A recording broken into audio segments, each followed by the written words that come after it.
हाँ जी, good evening. क्या पढ़ा कल अपन ने? बताओ, लो थोड़ा सुनाओगे पूरा ना?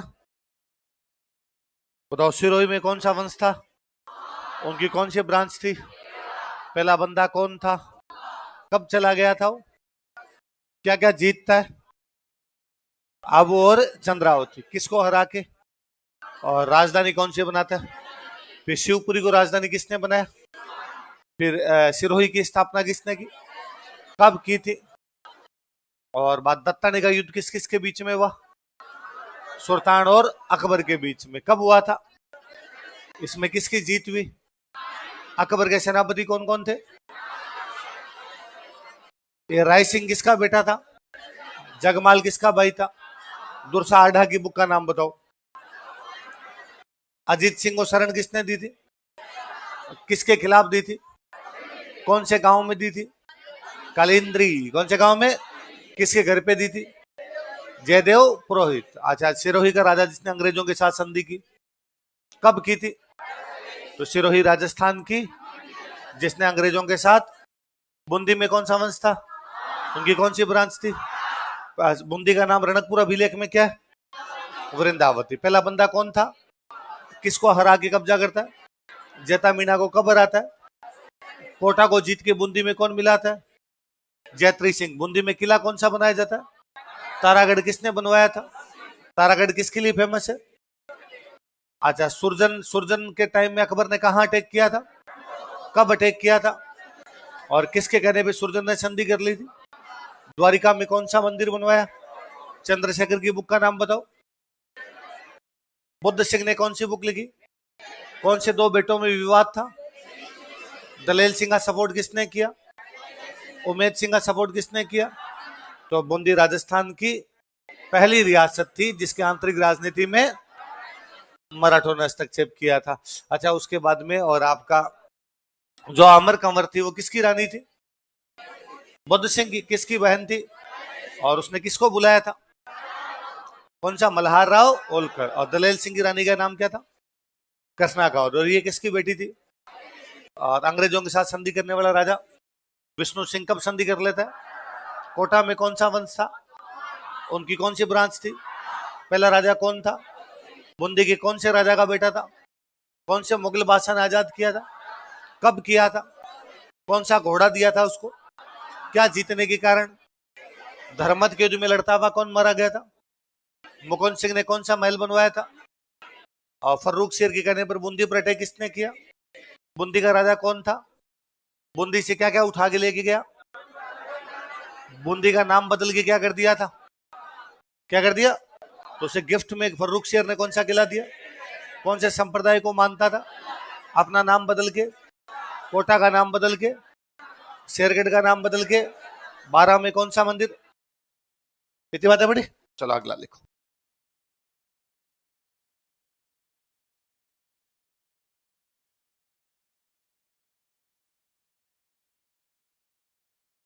राजा लिखो उमेद सिंह।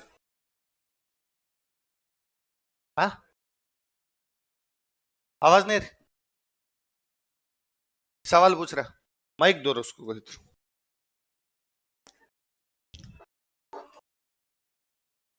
अगला राजा लिखो उमेद सिंह।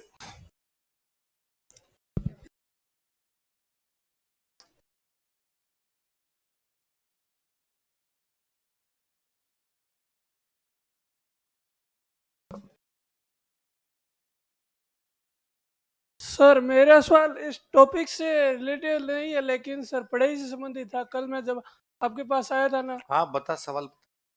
सर मेरा पूछना ये है कि करंट अफेयर अपन पढ़ते हैं ना, तो सर राजस्थान, इंडिया और वर्ल्ड। अंतर्राष्ट्रीय, तो सर मतलब ये तीनों साथ में पढ़े जाए या राष्ट्रीय और भारत, अंतर्राष्ट्रीय और देखो, भारत? नॉर्मल से मेरी बात सुन। अखबार पढ़ लिया कर डेली। सर अखबार तो है, हाँ, लेकिन सर उसको आपने अखबार पढ़ा है, उस बात को एक बार साइड में, लेकिन सर बुक पढ़नी है, मैगजीन। तो बुक नहीं पढ़नी?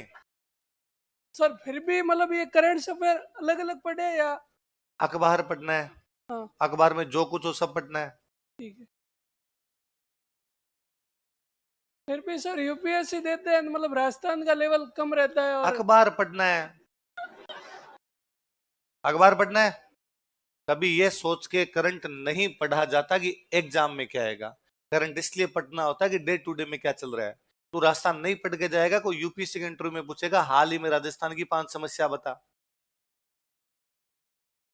अखबार का मतलब होता है, जब आप सिविल सेवा की तैयारी करते हो, इसका मतलब होता है देश दुनिया में जो कुछ चल रहा है उसके बारे में तुम जानते हो। पहले बड़ी बात। सर क्यों अखबार सर? पढ़ता है डेली? अखबार तो पढ़ता ही हूँ। कौन सा अखबार पढ़ता है? दैनिक भास्कर या आज उसकी 5 पॉजिटिव खबरें बता। सर, आज थोड़ी पढ़ा है कल की बता दे। सर, ऐसे। पढ़ता कम है तू, दिमाग ज्यादा लगाता है। सर तो वही तो सर तो पूछा मैं कह रहा हूँ अखबार पढ़। सर फिर भी सर मैगजीन पढ़ना हो तो मतलब अलग अलग पढ़े या साथ में पढ़े? फिर नहीं पूछने का पढ़नी मैगजीन, पढ़नी नहीं है। सर देखो मैं मेरी बात सुनो। सर क्वेश्चन तो हमें बनाने आते नहीं ना। क्वेश्चन तो सर एग्जामिनर बनाएगा। नहीं बनाने क्वेश्चन। देखो मेरी बात सुनो। मैगजीन लोगों ने इसलिए पढ़ना शुरू किया क्योंकि लोग धाप के आलसी है, उनसे अखबार नहीं पढ़ा जाता, इसलिए वो 1 महीने का करंट एक साथ पढ़ना चाहते हैं, इसलिए मैगजीन लाते हैं। मार्केट आपके इस आलस को बहुत अच्छे से जानता है, इसलिए मार्केट ने एक मैगजीन निकाली, अखबार के 30 दिन की न्यूज एक साथ की, एक तरफ राजस्थान लिख दी, एक तरफ इंडिया लिख दी, एक तरफ वर्ल्ड लिख दी, और कहा 30 दिन की एक साथ पढ़ ले। बनिस्बत दिल्ली की पढ़ ली जाए, दिल्ली दुनिया में क्या चल रहा है वो पढ़ लिया जाए। 30 दिन का इकट्ठा करके पढ़ते हो, इससे अच्छा डेली रोज पढ़ा करो, अपना पढ़ा करो, किसी दूसरे का लिखा हुआ क्यों पढ़े। मैगजीन कोई तेरा जैसा बच्चा बैठ के लिखता है। मैं तो मैगजीनों से मेरा विश्वास उठा हुआ है। हम दिल्ली थे और वहां सामने वो यूपी के लड़के रहते कि भैया प्रतियोगिता दर्पण में हमारा लेख पढ़ा क्या इस बार? नहीं, कौन सा है ये जो आया था ना इस बार, हम ही लिखे थे। नहीं पढ़नी अपने अखबार। जो अखबार पढ़ते हैं उनको तो उधर आवश्यकता नहीं है। तेरे से अखबार नहीं पढ़ा जाता तो तू मैगजीन लाके पढ़ेगा, तो राजस्थान भी पढ़ना है, भारत भी पढ़ना है, विश्व भी पढ़ना है, सब कुछ पढ़ना है। अलग अलग अलग। राजी, तो यही पूछना चाहता था, अखबार नहीं पढ़ेगा? ठीक है बैठ जा, नहीं पढ़ेगा, और तू मैगजीन भी नहीं पढ़ेगा, तुझे केवल सवाल पूछना था। चलो लिखो उमेद सिंह, लिखो 1817 ईस्वी में, इन 1817 एडी, 1817 ईस्वी में, इन 1817 एडी, यह अंग्रेजों के साथ संधि कर लेता है। ही कंक्लूडेड ट्रीटी विद ब्रिटिशर्स, यह अंग्रेजों के साथ संधि कर लेता है। ही कंक्लूडेड ट्रीटी विद ब्रिटिशर्स कब? 1817। कब कर लेता है? 1817। बाकी सब जगह कितना बढ़ रहे थे? 1818। अलवर कितना बढ़ा था? 1803। सिरोही कितना बढ़ा था? है ना। आगे जब मैं मॉडर्न शुरू करूंगा तब मैं और बताऊंगा। 2 रियासतों ने 1803 में की थी, भरतपुर और अलवर। किस किसने? 2 रियासतों ने 1817 में की थी, करौली और कोटा ने। किस किसने? बाकी सब ने की थी 1818, और सिरोही ने की थी 1800। आगे बात सुन, अंग्रेजों ने 2 बार संधियां की थी, या तो 3 में की थी या 1718 में की थी। तो 3 में तो 2 ही करते हैं, भरतपुर करता है और कौन करता है? अलवर। फिर 1718 में जब शुरू की थी, पहले की थी करौली, फिर की कोटा, फिर सारे कब कर गए थे? 18। ये 17 के अक्टूबर नवंबर के आसपास शुरू की थी, 2 एक रियासतों ने 17 में की, बाकी सबने कब कर ली थी? 18। सिरोही बच गई थी, उसने कब कर ली थी? 1823। तो अंग्रेज 17 में संधि करके चले गए। और वास्तव में अंग्रेजों के साथ में सबसे पहले कोई रिलेशन जोड़ता ही है तो कोटा है। कोटा में एक प्रधानमंत्री हुआ करता जिसका नाम था जालिम सिंह झाला। क्या नाम था? जालिम सिंह झाला। क्या था कोटा का? प्रधानमंत्री। प्रधानमंत्री को बोलते दीवान। क्या बोलते? दीवान। एक प्रकार से राजा के बाद में जो भी मैटर संभाला करता था उसको दीवान बोलते। कोटा का जो दीवान था उसका नाम क्या था? जालिम सिंह झाला। हुआ क्या था, अंग्रेजों के और मराठों के बीच में 3 लड़ाइयां हुई थी। कितनी लड़ाइयां हुई? इस पहली लड़ाई का तो अपने पे कोई फर्क नहीं पड़ा कि जब दूसरी लड़ाई चल रही थी 1803 से 1806, तो मराठों का एक सेनापति था, उसका नाम था जसवंत राव होलकर। क्या नाम था? वो राजस्थान की तरफ आ गया, कोटा की तरफ घुस गया। इंदौर का राजा था, इंदौर है मध्य प्रदेश, मध्य प्रदेश एकदम कोटा के बॉर्डर पे, तो वो इधर कोटा की तरफ घुस गया। तो अंग्रेज उसका पीछा करते हैं। अंग्रेज पीछा करते हैं तो कोटा का जो प्रधानमंत्री, कोटा का जो दीवान है, उसका नाम क्या? जालिम सिंह झाला।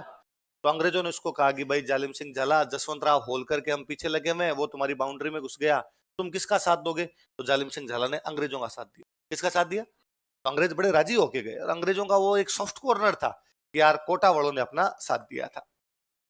अब बात आई गई होगी, 1817 आ गया वापस। वापस अंग्रेज और मराठे आपस में भिड़ गए। अंग्रेजों को फिर डर था कि राजस्थान के राजा कहीं पर मराठों की तरफ ना चले जाएं, इसलिए अंग्रेजों ने अपना एक बंदा राजस्थान भेजा कि जाओ और राजस्थान के राजाओं से बातचीत करो कि वो मराठों का साथ नहीं दे, बल्कि किसका साथ दे? अंग्रेजों। उस बंदे का नाम था कर्नल जेम्स टोड। क्या नाम था? जो राजस्थान के राजाओं को राजी करने आया था अंग्रेजों के पक्ष में, बंदा कौन था? कर्नल। उसने बेचारे ने पूछा कि जब मैं राजस्थान जाऊं तो सबसे पहले किससे मिलूं, इतना बड़ा राजस्थान है। तो उसको किसी ने सलाह दी, तू सबसे पहले जालिम सिंह झाला से मिल। किसे मिल? क्योंकि उसने 1803 वाली लड़ाई में अपना साथ दिया था। जालिम सिंह झाला कहां का दीवान है? तो कर्नल जम्पस्टोड जब यहाँ आता है तो 1817 में सबसे पहले जालिम सिंह झाला से मिलता है। जालिम सिंह झाला अब तक बूढ़ा हो चुका था बहुत ज्यादा, आंखों से थोड़ा शाम के टाइम में कम दिखाई देता था उसको। कहते हैं टोड शाम के टाइम उससे मिलने के लिए आया, और टोड ने कहा कि भाई जालिम सिंह जी, हम इस बार राजस्थान के राजाओं के साथ संधि करना चाहते हैं, क्या आप तैयार है? जालिम सिंह झाला ने कहा हाँ मैं तैयार हूं, हम आपसे संधि कर लेंगे। तो टोड वापस पूछता है कि आप इतना जल्दी क्यों मान गए, आपको क्यों लगता है कि आपको हमसे संधि कर लेनी चाहिए? तो जालिम सिंह झाला टोड को कहता है कि जेंटलमैन, मुझे आंखों से दिखाई नहीं देता इसलिए मैं तुझे देख तो नहीं पा रहा, लेकिन तुम्हारी आवाज का कॉन्फिडेंस बताता है कि आने वाले 10 सालों में अंग्रेज पूरे भारत पर कब्जा कर लेंगे। जो कितना विजनरी था, उसको दिख रहा था कि आने वाले टाइम में पूरे भारत पे कब्जा किसका होने वाला है, तो हम तो तैयार बैठे, तू आज ही संधि कर ले। इसलिए टोड ने कोटा से संधि की, फिर 18 के अंदर पूरे राजस्थान से संधि कर गया। तो टोड के दिमाग में कहीं ना कहीं था कि भाई अपने संधियों की शुरुआत किसी आदमी ने करवाई, तो वो आदमी कौन था? जालिम सिंह झाला। संधि का मतलब नॉर्मल, जब भी कोई रियासत संधि करती तो अंग्रेजों के साथ में दोस्ती हो गई। इसका मतलब यह था भाई उमेद सिंह कोटा का राजा है, उमेद सिंह की दोस्ती किसके साथ है? अंग्रेजों के। अब उमेद सिंह को जरूरत पड़ेगी तो अंग्रेज आएंगे, अंग्रेजों को जरूरत पड़ेगी तो उमेद सिंह। फिर संधि का एक मतलब यह भी होता था कि रियासत के आंतरिक मामले राजा के पास, रियासत के बाहरी मामले अंग्रेजों के। बाहरी मामले किसके पास? बाहरी मामले मतलब युद्ध और संधि। यदि कोटा को किसी से भी लड़ाई करनी है तो किससे पूछ के करेगा? यदि कोटा को किसी भी संधि करनी है तो किससे पूछ के करेगा? पर कोटा के अंदर अधिकारी कौन होगा, कोटा में टैक्स कितना लगेगा, कोटा में रोड बनेगी कि नहीं बनेगी, कोटा में स्कूल होगी कि नहीं होगी, और अस्पताल बनेगी नहीं बनेगी, ये कौन तय करेगा? राजा। तो आंतरिक मामले किसके पास? राजा। और बाहरी मामले किसके पास? जब टोड यहां से चला गया संधि करके, तो टोड ने अंग्रेजों को बाद में जाकर कहा कि यार जालिम सिंह झाला की वजह से राजस्थान के राजाओं के साथ संधियां मेरी शुरू हुई, ठीक है, यार उस बंदे को कुछ एक्स्ट्रा मिलना चाहिए ना। तो अंग्रेजों ने कहा हाँ, क्या देना चाहता है? आप मुझे छूट दो यार, मैं थोड़ा सा कर लूंगा उसके लिए, ठीक है। तो टोड फरवरी 1818 में कोटा वापस आता है। कब आता है? उमेद सिंह को कहता है उमेद सिंह जी वो संधि एक बार वापस लाओ। वापस संधि लाई जाती है। टोड उसमें 2 लाइनें और जुड़वाता है। कितनी लाइनें? 2 लाइनें और जुड़वाता है। टोड एक लाइन तो ये जुड़वाता है कि उमेद सिंह राजा है कोटा का, इसके बाद इसका बेटा पोता पड़पोता सड़पोता राजा बनेंगे, इसमें किसी प्रकार का कोई चेंज। पर एक लाइन जुड़वाता है कि कोटा का दीवान जालिम सिंह झाला है, आगे भी दीवान जालिम सिंह झाला का परिवार ही बनेगा और कोई दीवान बनेगा? ये तो आंतरिक मामलों में इंटरफेयर है। दीवान कौन बनेगा कौन नहीं बनेगा कौन तय करेगा? राजा। पर कोटा के अंदर अंग्रेज कह रहे थे कि दीवान हम फिक्स करके जा रहे हैं, दीवान कौन होगा? जालिम सिंह झाला और उसके वंशज, ये रहेंगे, इसके अलावा और कोई रहेगा नहीं। संधि में एक लाइन और जोड़ दी। उसने कहा एक और जोड़ो। क्या? इसमें लिखो कि कोटा की सारी पावर राजा के पास नहीं, दीवान के पास होगी। कोटा की सारी पावर राजा के पास नहीं, किसके पास? इसका मतलब है उमेद सिंह और उसके जो वंशज होंगे वो राजा होंगे, पर उनके पास पावर नहीं होगी। जालिम सिंह झाला और उसके वंशज दीवान होंगे, सारी पावर उनके पास है। इसका मतलब था उमेद सिंह और उनका परिवार तो है मनमोहन सिंह, और जालिम सिंह झाला और उसका परिवार क्या है? सोनिया गांधी। ये संधि में 2 लाइनें और जोड़ के गया। संधि हो गई थी, वापस 2 लाइनें और जोड़ी, संधि में लाइनें जोड़ी, इसलिए बोलते हैं पूरक संधि। क्या बोलते हैं? संधि में एक संधि और जोड़ दी, इसलिए क्या हो गया? तो 1818 में कोटा अंग्रेजों के साथ कौन सी संधि करता है? आप लिखो, फिर मैं और समझाता हूं। देखो, फरवरी 1818 ईस्वी में, इन फेब्रुअरी 1880, फरवरी 1818 ईस्वी में, इन फेब्रुअरी 1880, इसने अंग्रेजों के साथ पूरक संधि की। He concluded supplementary treaty with Britishers. इसने अंग्रेजों के साथ पूरक संधि की। He concluded supplementary treaty with Britishers. इसने अंग्रेजों के साथ पूरक संधि की। He concluded supplementary treaty with Britishers. किसी चीज में हम कोई नई चीज जोड़ते हैं उसको बोलते हैं पूरक। क्या बोलते हैं? इंग्लिश वाला शब्द ज्यादा अच्छा है, सप्लीमेंट्री। इसका छोटा सा एग्जाम्पल, अपने स्कूल के अंदर जब एग्जाम देते हैं, हाफ ईयरली ईयरली एग्जाम हुआ करते थे, और अपने को एक पेपर दिया, इस पेपर में क्वेश्चन है 10, साथ में कॉपी देते लिखने के लिए, उस कॉपी में अपने लिख रहे थे और 7 क्वेश्चन हुए थे, में कॉपी भर गई। अभी तक 3 बच गए। अपने जो भी क्लास में सुपरवाइजर होता है उसको कहते हैं मैडम सप्लीमेंट्री।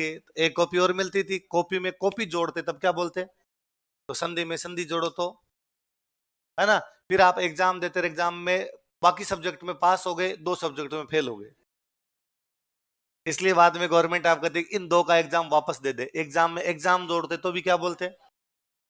दूसरा चांस सप्लीमेंट्री, दूसरी संधि सप्लीमेंट्री, दूसरी कॉपी सप्लीमेंट्री। आई बात समझ में? लिखो शर्तें, क्या कंडीशन थी पूरक संधि की शर्तें, conditions of supplementary treaty.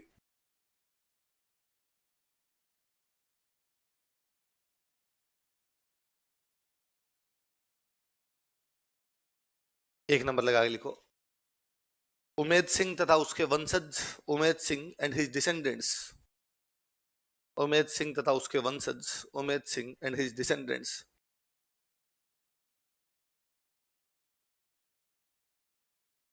Umed Singh तथा उसके वंशज हमेशा कोटा के राजा होंगे, will always be king of Kota, हमेशा कोटा के राजा होंगे, will always be king of Kota.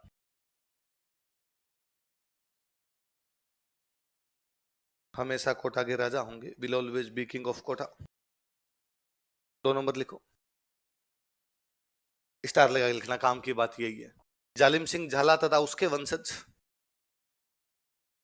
जालिम सिंह झाला एंड हिज डिसेंडेंट्स, जालिम सिंह झाला तथा उसके वंशज, जालिम सिंह झाला एंड हिज डिसेंडेंट्स,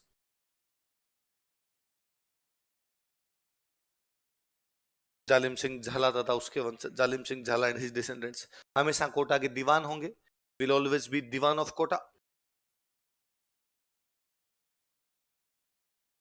हमेशा कोटा के दीवान होंगे, विल ऑलवेज बी दीवान of Kota.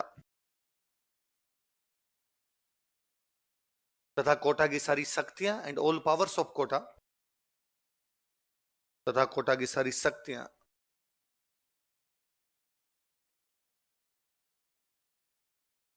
And all powers of Kota, तथा कोटा की सारी शक्तियां दीवान के पास होगी, या दीवान को दे दी गई, दीवान के पास होगी, वर गिवन टू दीवान, दीवान के पास होगी, वर गिवन टू दीवान। स्टार लगाओ इस बात का ना, याद रहेगी बात कि भाई कहां पर अंग्रेजों ने इंटरनल जो मामले थे उनमें इंटरफेयर किया, और कहा गया कि दीवान हम बताएंगे वो, अगर सारी शक्तियां भी उसके पास होगी। कौन सी रियासत है वहां पर, किसको ये अधिकार दिए गए? जालिम सिंह झाला। किसको दिए गए? जालिम सिंह झाला। अगला राजा लिखो, किशोर सिंह सेकंड।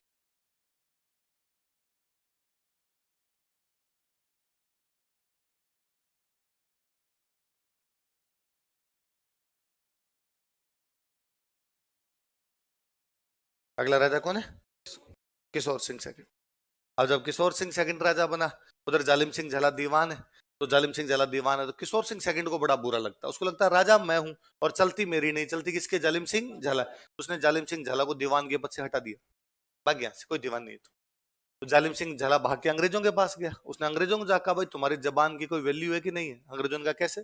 तो तुमने कहा था ना कि मैं कोटा का दीवान होगा। अरे कि तू नहीं, तेरे बाद तेरे बेटे पोते पड़पोते सड़पोते भी क्या होंगे? कोटा के दीवान। अरे तो मुझे हटा दिया किसने?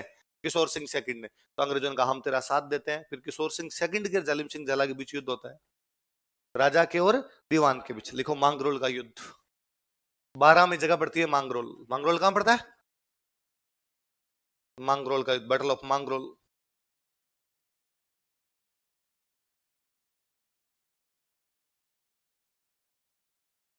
बैटल ऑफ मांगरोल, मांगरोल का युद्ध किस किस के बीच में?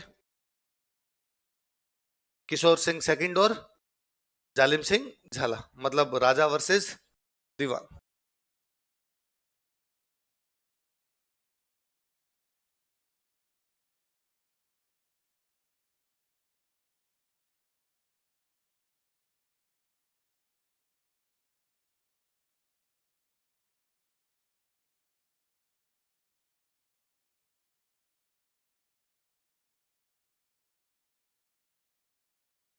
इस युद्ध में जालिम सिंह की जीत हुई। जालिम सिंह won this battle। राजा को हरा दिया था। इस युद्ध में जालिम सिंह की जीत हुई। जालिम सिंह won this battle।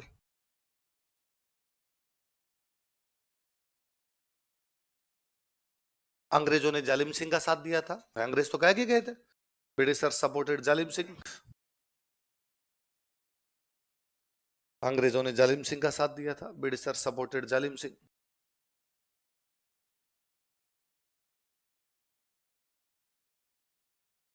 और अंग्रेजों का जो सेनापति बन के आया था वो था जेम्स टोड। कौन था अंग्रेजों का सेनापति?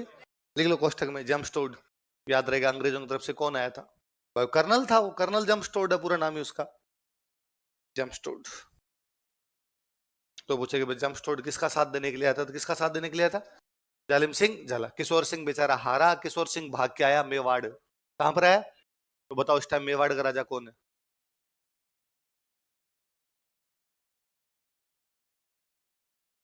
भीम सिंह। अंग्रेजों के साथ संधि करने वाले राजा का नाम याद करना है। तो अंग्रेजों के साथ राजा करने वाला कौन था? संधि करने वाला कौन था? भीम। भीम सिंह के पास किशोर सिंह आया, उसने कहा मुझे तो हटा दिया। किसने? कि जालिम सिंह झाला ने। फिर भीम सिंह ने जालिम सिंह झाला को मैसेज किया कि जालिम सिंह इतने जालिम भी मत बनो कि राजा को हटा ही दो। तो बाद में जालिम सिंह ने कहा ठीक है, राजा जी कह दो कि चुपचाप आगे बैठ जाए सीट पे, पंचायती ना करे तो बैठे रहेंगे। बाद में किशोर सिंह गया, चुपचाप बैठा रहा, कोई पंचायती, तो मामला ठीक ठाक चल गया। हमने एक युद्ध पढ़ा था, भटवाड़ा का युद्ध पढ़ा था। कब हुआ था? 1761। कब हुआ था?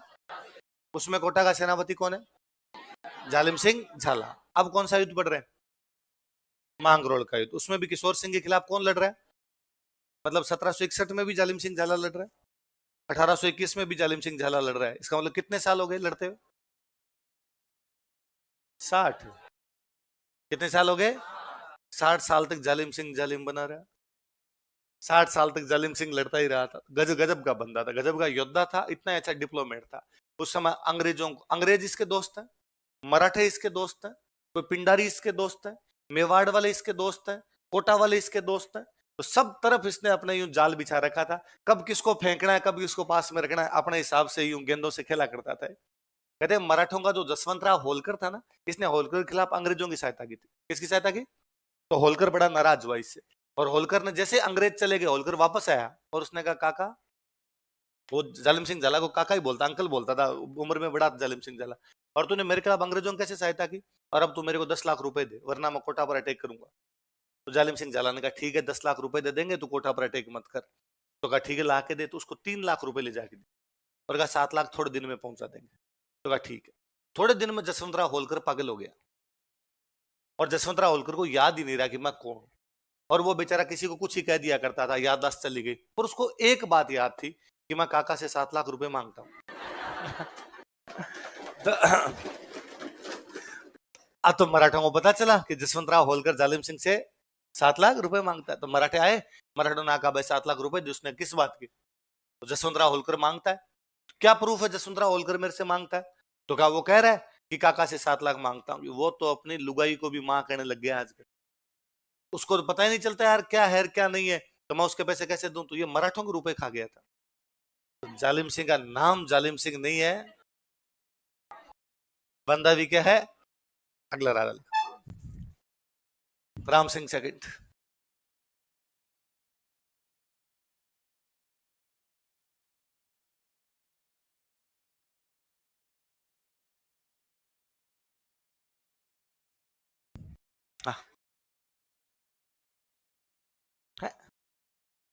टैक्स किस बात का? भाई संधि थी, संधि में आप हमारी सुरक्षा करो, इसके बदले हम तुम्हें रुपए दे देंगे, है ना? वो सुरक्षा वाला वो था।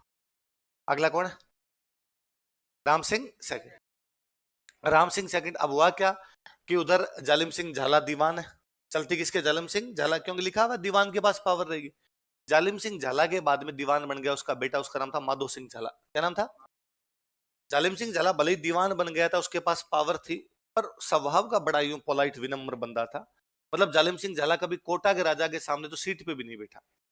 कोटा का राजा जब सीट पर बैठता तो जालिम सिंह झाला वहां पर खड़ा रहता, जबकि उसके पास पावर है। उसको पता था कि राजा के पास कोई पावर नहीं है, पर वो जनता के सामने दिखाता यही था कि देखो मैं राजा कितनी रेस्पेक्ट करता हूं, तो वैसे रहता। अब क्योंकि जालिम सिंह झाला बहुत रूट लेवल से बड़ा हुआ था, वो जानता था कि पावर का इस्तेमाल कैसे करना है, कि फालतू में फार्म फूस जनता के सामने नहीं करनी, जहां अपने को पावर दिखानी अपने दिखा लेंगे। अब बना माधो सिंह झाला, तो माधो सिंह झाला तो दीवान का बेटा है, उसने वो रूट लेवल वाली बातें नहीं देखी, उसको लगता है मेरा बाप दीवान था, मेरे बाप की चलती थी, तो उसने बाद में कहा कि भाई अपनी कुर्सी भी बराबर लगाओ, तो कोटा के राजा के बराबर दीवान की भी कुर्सी लगे। अब माधो सिंह झाला के बाद उसका बेटा दीवान बन गया मदन सिंह झाला। कौन बन गया? अब मदन सिंह झाला ने कहा मैं ही रहूंगा कुर्सी पर, राजा का खड़े रहो, चलती तो मेरी। कुल मिलाकर उसने राजा को रिस्पेक्ट देने क्या कर दी, बंद। राजा उस टाइम था राम सिंह। कौन था? तो राम सिंह अंग्रेजों के पास गया, राम सिंह ने अंग्रेजों को जाकर, अंग्रेजों ये क्या कर दिया आपने, और आपने हमारी रियासत के अंदर ये पंगा कर दिया यार, अब मेरी जो चलती नहीं चलती किसकी है, दीवान की। तो यही नहीं समझ में आता कि मेरे पास पावर है या नहीं, दीवान के पास क्या पावर है, मेरे पास क्या पावर है। तो अंग्रेजों को समझ में यार बात गलत तो कर दी हमने। तो अंग्रेजों ने कहा कि कोटा का जो राज्य है इसमें खूब सारी जगह ऐसी है जो जालिम सिंह झाला ने जीत जीत के मिलाई थी। भाई जालिम सिंह झाला सेनापति भी था, तो उसने इधर उधर से जीत के कोटा मिला दी। वे तमाम जगह जो जालिम सिंह झाला ने जीती थी उनका अलग करके स्टेट बना दो। तो जालिम सिंह झाला की जीती हुई जगह को अलग करके स्टेट बनाया झालावाड़। क्या बनाया? और कोटा को तोड़ के एक रियासत कौन सी बना दी, झालावाड़। और जालिम सिंह झाला का जो पोता था मदन सिंह झाला, उसको बना दिया राजा। कुल मिला के कोटा के दो टुकड़े कर दिए, एक कोटा और एक कौन सा हो गया, झालावाड़। कोटा का राजा तो कौन रह गया, राम सिंह, और झालावाड़ का राजा किसको बना दिया, ये 1838 में किया गया। कब किया गया? 1838 में अंग्रेजों ने एक नई रियासत बनाई। कौन सी बनाई? झालाओं की रियासत। इसलिए कौन सी हो गई, ये राजस्थान की अंतिम रियासत है। इसके बाद राजस्थान में कोई रियासत नहीं। कोई पूछे राजस्थान की अंतिम रियासत कौन सी थी, कब बनाई गई? देखो 1838 ईस्वी में, इन 1838 एडी, महेश महेरियर कोई है अपने क्लास, सिक्कर से महेश, हाँ? बाहर पेरेंट्स बुला रहे हैं। क्या लिखा? 1838 ईस्वी में, 1838 एडी, अंग्रेजों ने कोटा रियासत का विभाजन किया। Britishers divided Kota state. अंग्रेजों ने कोटा रियासत का विभाजन किया। Britishers divided Kota state.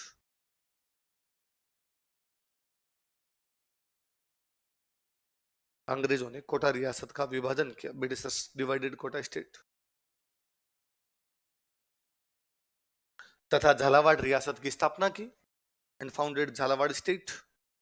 तथा झालावाड़ रियासत की स्थापना की and founded Jhalawar state.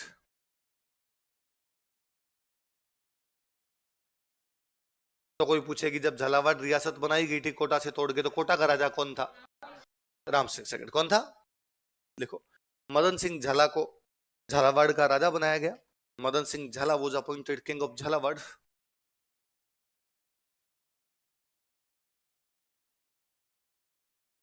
Madan Singh झाला को झालावाड़ का राजा बनाया गया।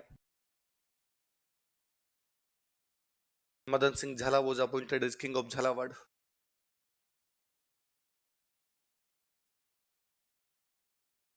यह जालिम सिंह झाला का पोता था। He was grandson of Zalim Singh झाला। यह जालिम सिंह झाला का पोता था। He was grandson of Zalim Singh झाला।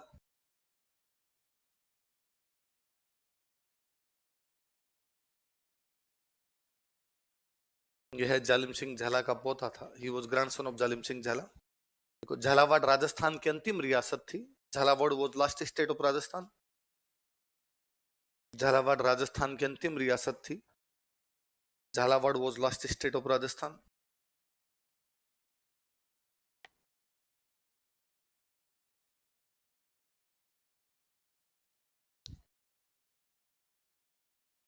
अब कोई आपसे पूछ ले राजस्थान की नई रियासत, सबसे नई रियासत कौन सी थी, जो अंतिम होगी वो क्या हो जाएगी, नहीं। और झालावाड़ की जो राजधानी थी वो थी झालरापाटन। कौन सी थी? देख लो, झालरापाटन झालावाड़ की राजधानी थी। Jhalrapatan was capital of Jhalawar, जहां से मैडम चुनाव लड़ते हैं। वसुंधरा जी कहां से चुनाव लड़ते हैं, झालरापाटन। झालरापाटन झालावाड़ की राजधानी थी। Jhalrapatan was capital of Jhalawar.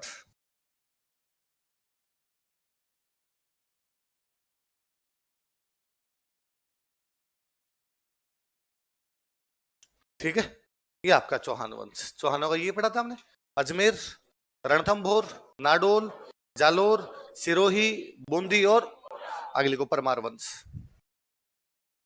हाँ, अंग्रेजों ने बनाई है तो संधि हो गई, संधि करके तो बनाएंगे।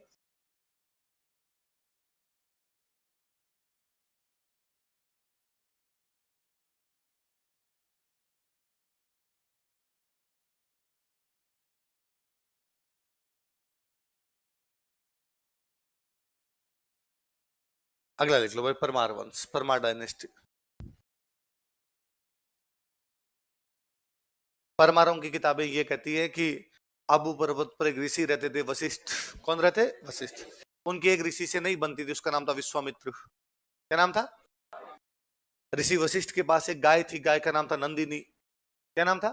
नंदिनी गाय इतनी अच्छी थी कि उसे जो मांगो मिल जाता था। ऋषि वशिष्ठ को जिस चीज की भी आवश्यकता होती है नंदिनी गाय से मांग लिया। एक दिन ऋषि वशिष्ठ अपने यज्ञ के अंदर बैठे, आंखें बंद करके यज्ञ कर रहे थे। विश्वामित्र के लोग आए और वो नंदिनी को खोलकर ले गए।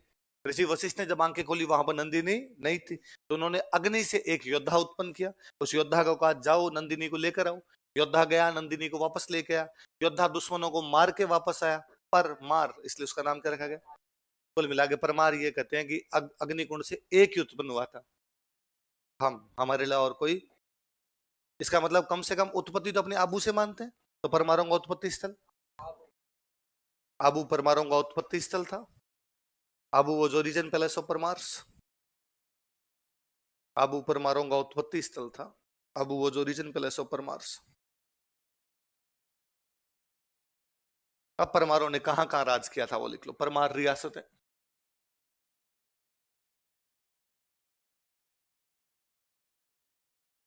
परमार स्टेट्स,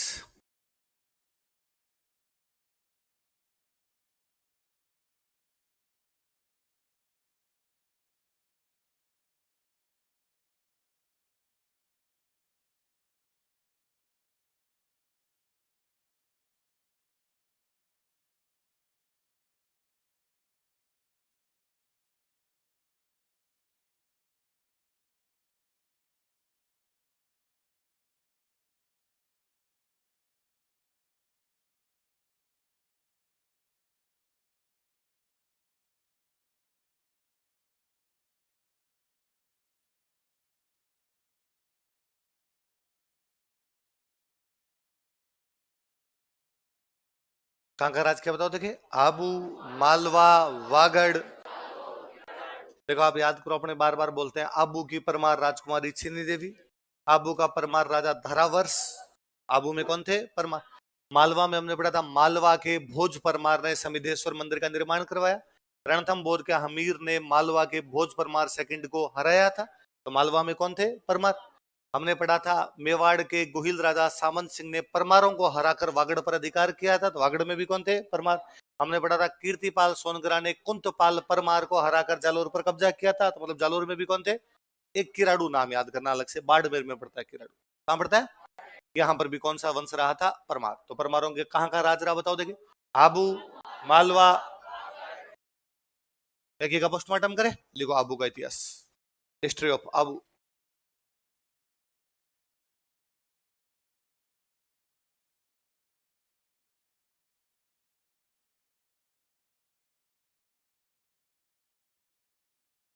आबू का इतिहास, हिस्ट्री ऑफ आबू। देखो, आबू में परमार वंश का शासन था। Parmar dynasty ruled over Abu. Abu में परमार वंश का शासन था। Parmar dynasty ruled over Abu.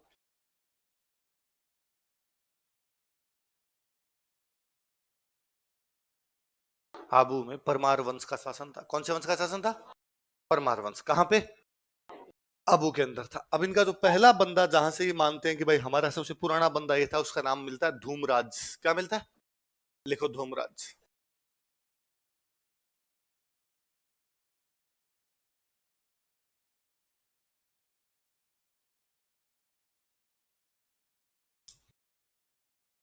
लिखो, यह आबू के परमारों का मूल पुरुष था, या आदि पुरुष था। यह आबू के परमारों का आदि पुरुष था। He was first ancestor of Parmars of Abu. यह आबू के परमारों का आदि पुरुष था। He was first ancestor of Parmars of Abu. आदि का मतलब पहला, पुरुष का मतलब व्यक्ति, फर्स्ट एंसेस्टर, पहला पूर्वज उनका।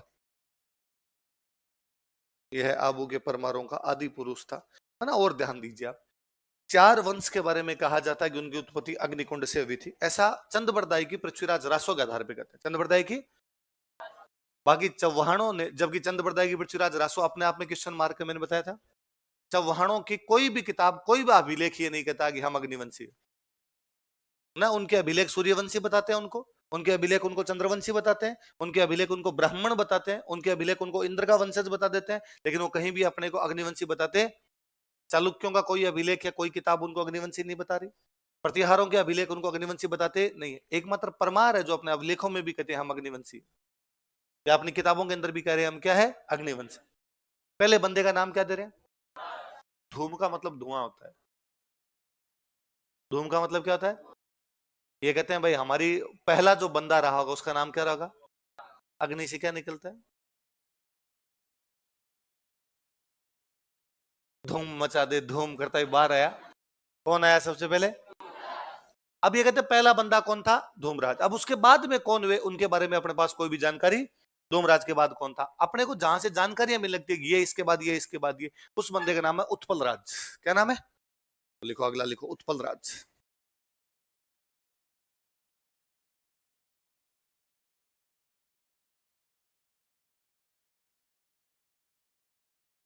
यहां से आबू के परमारों की वंशावली प्रारंभ होती है, मतलब यहां से लगातार नाम मिलने लगते हैं। यहां से आबू के परमारों की वंशावली प्रारंभ होती है। Genealogy of Parmars of Abu was started from here या is started from here। यहां से आबू के परमारों की वंशावली प्रारंभ होती है। Genealogy of Parmars of Abu is started from here. यहां से आबू के परमारों की वंशावली प्रारंभ होती है।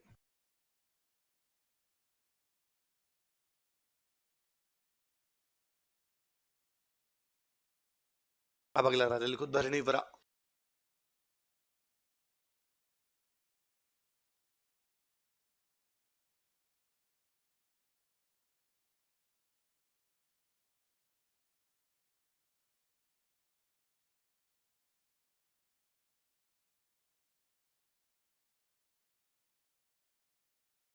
कौन है राजा? कौन है?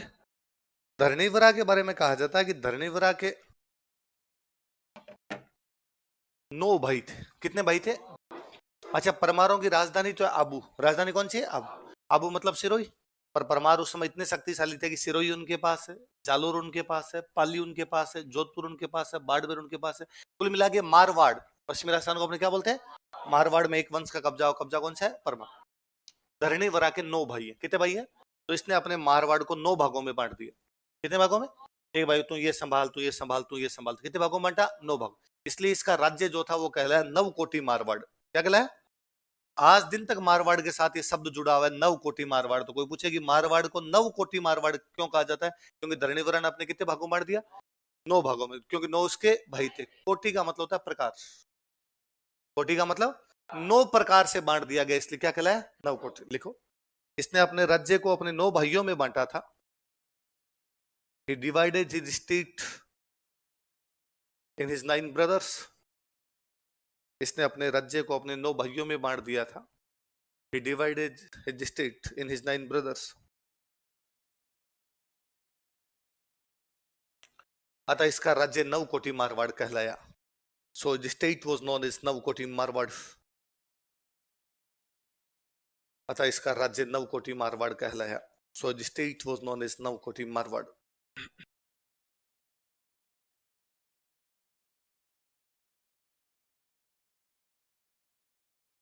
अतः इसका राज्य नवकोटि मारवाड़ कहलाया। इसका राज्य क्या कहलाया?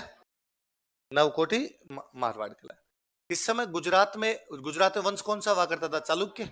और गुजरात के चालुक्यों का एक राजा, उसका नाम है मूलराज फर्स्ट। क्या नाम है? मूलराज फर्स्ट किसका राजा है? चालुक्यों का राजा। नाम क्या उसका? मूलराज। मूलराज फर्स्ट ने आबू पर अटैक कर दिया। कहां पर अटैक कर दिया? आबू का राजा कौन है? कौन है? धरणीवर। तो धरणीवरा को लगा पार पड़ेगी नहीं, तो धरणीवरा भाग के धवल राठौड़ के पास शरण लेता है। किसके पास शरण लेता है? धवल राठौड़। किसके पास? धवल राठौड़ के पास शरण लेता। अब हमें क्या पता इसने धवल राठौड़ के पास शरण ली थी कि नहीं ली थी? क्योंकि हमें एक अभिलेख मिला धवल राठौड़ का, पाली के अंदर एक जगह पड़ती है हस्तिकुंडी। कौन सी जगह? तो अभिलेख का नाम हो गया हस्तिकुंडी अभिलेख। कौन सा अभिलेख है? तो कि मूलराज ने जब अटैक किया था, धरणीवरा ने धवल राठौड़ के पास शरण ली, ये जानकारी कौन सा अभिलेख देता है? हस्तिकुंडी। कौन सा अभिलेख? हस्तिकुंडी कहां पड़ता है? लिखो, गुजरात के चालुक्य राजा मूलराज प्रथम ने गुजरात चालुक्य किंग मूलराज फर्स्ट, गुजरात के चालुक्य राजा मूलराज प्रथम ने गुजरात चालुक्य किंग मूलराज फर्स्ट मूलराज प्रथम ने आबू पर आक्रमण किया, अटैक ऑन आबू। आबू पर आक्रमण किया, अटैक ऑन आबू।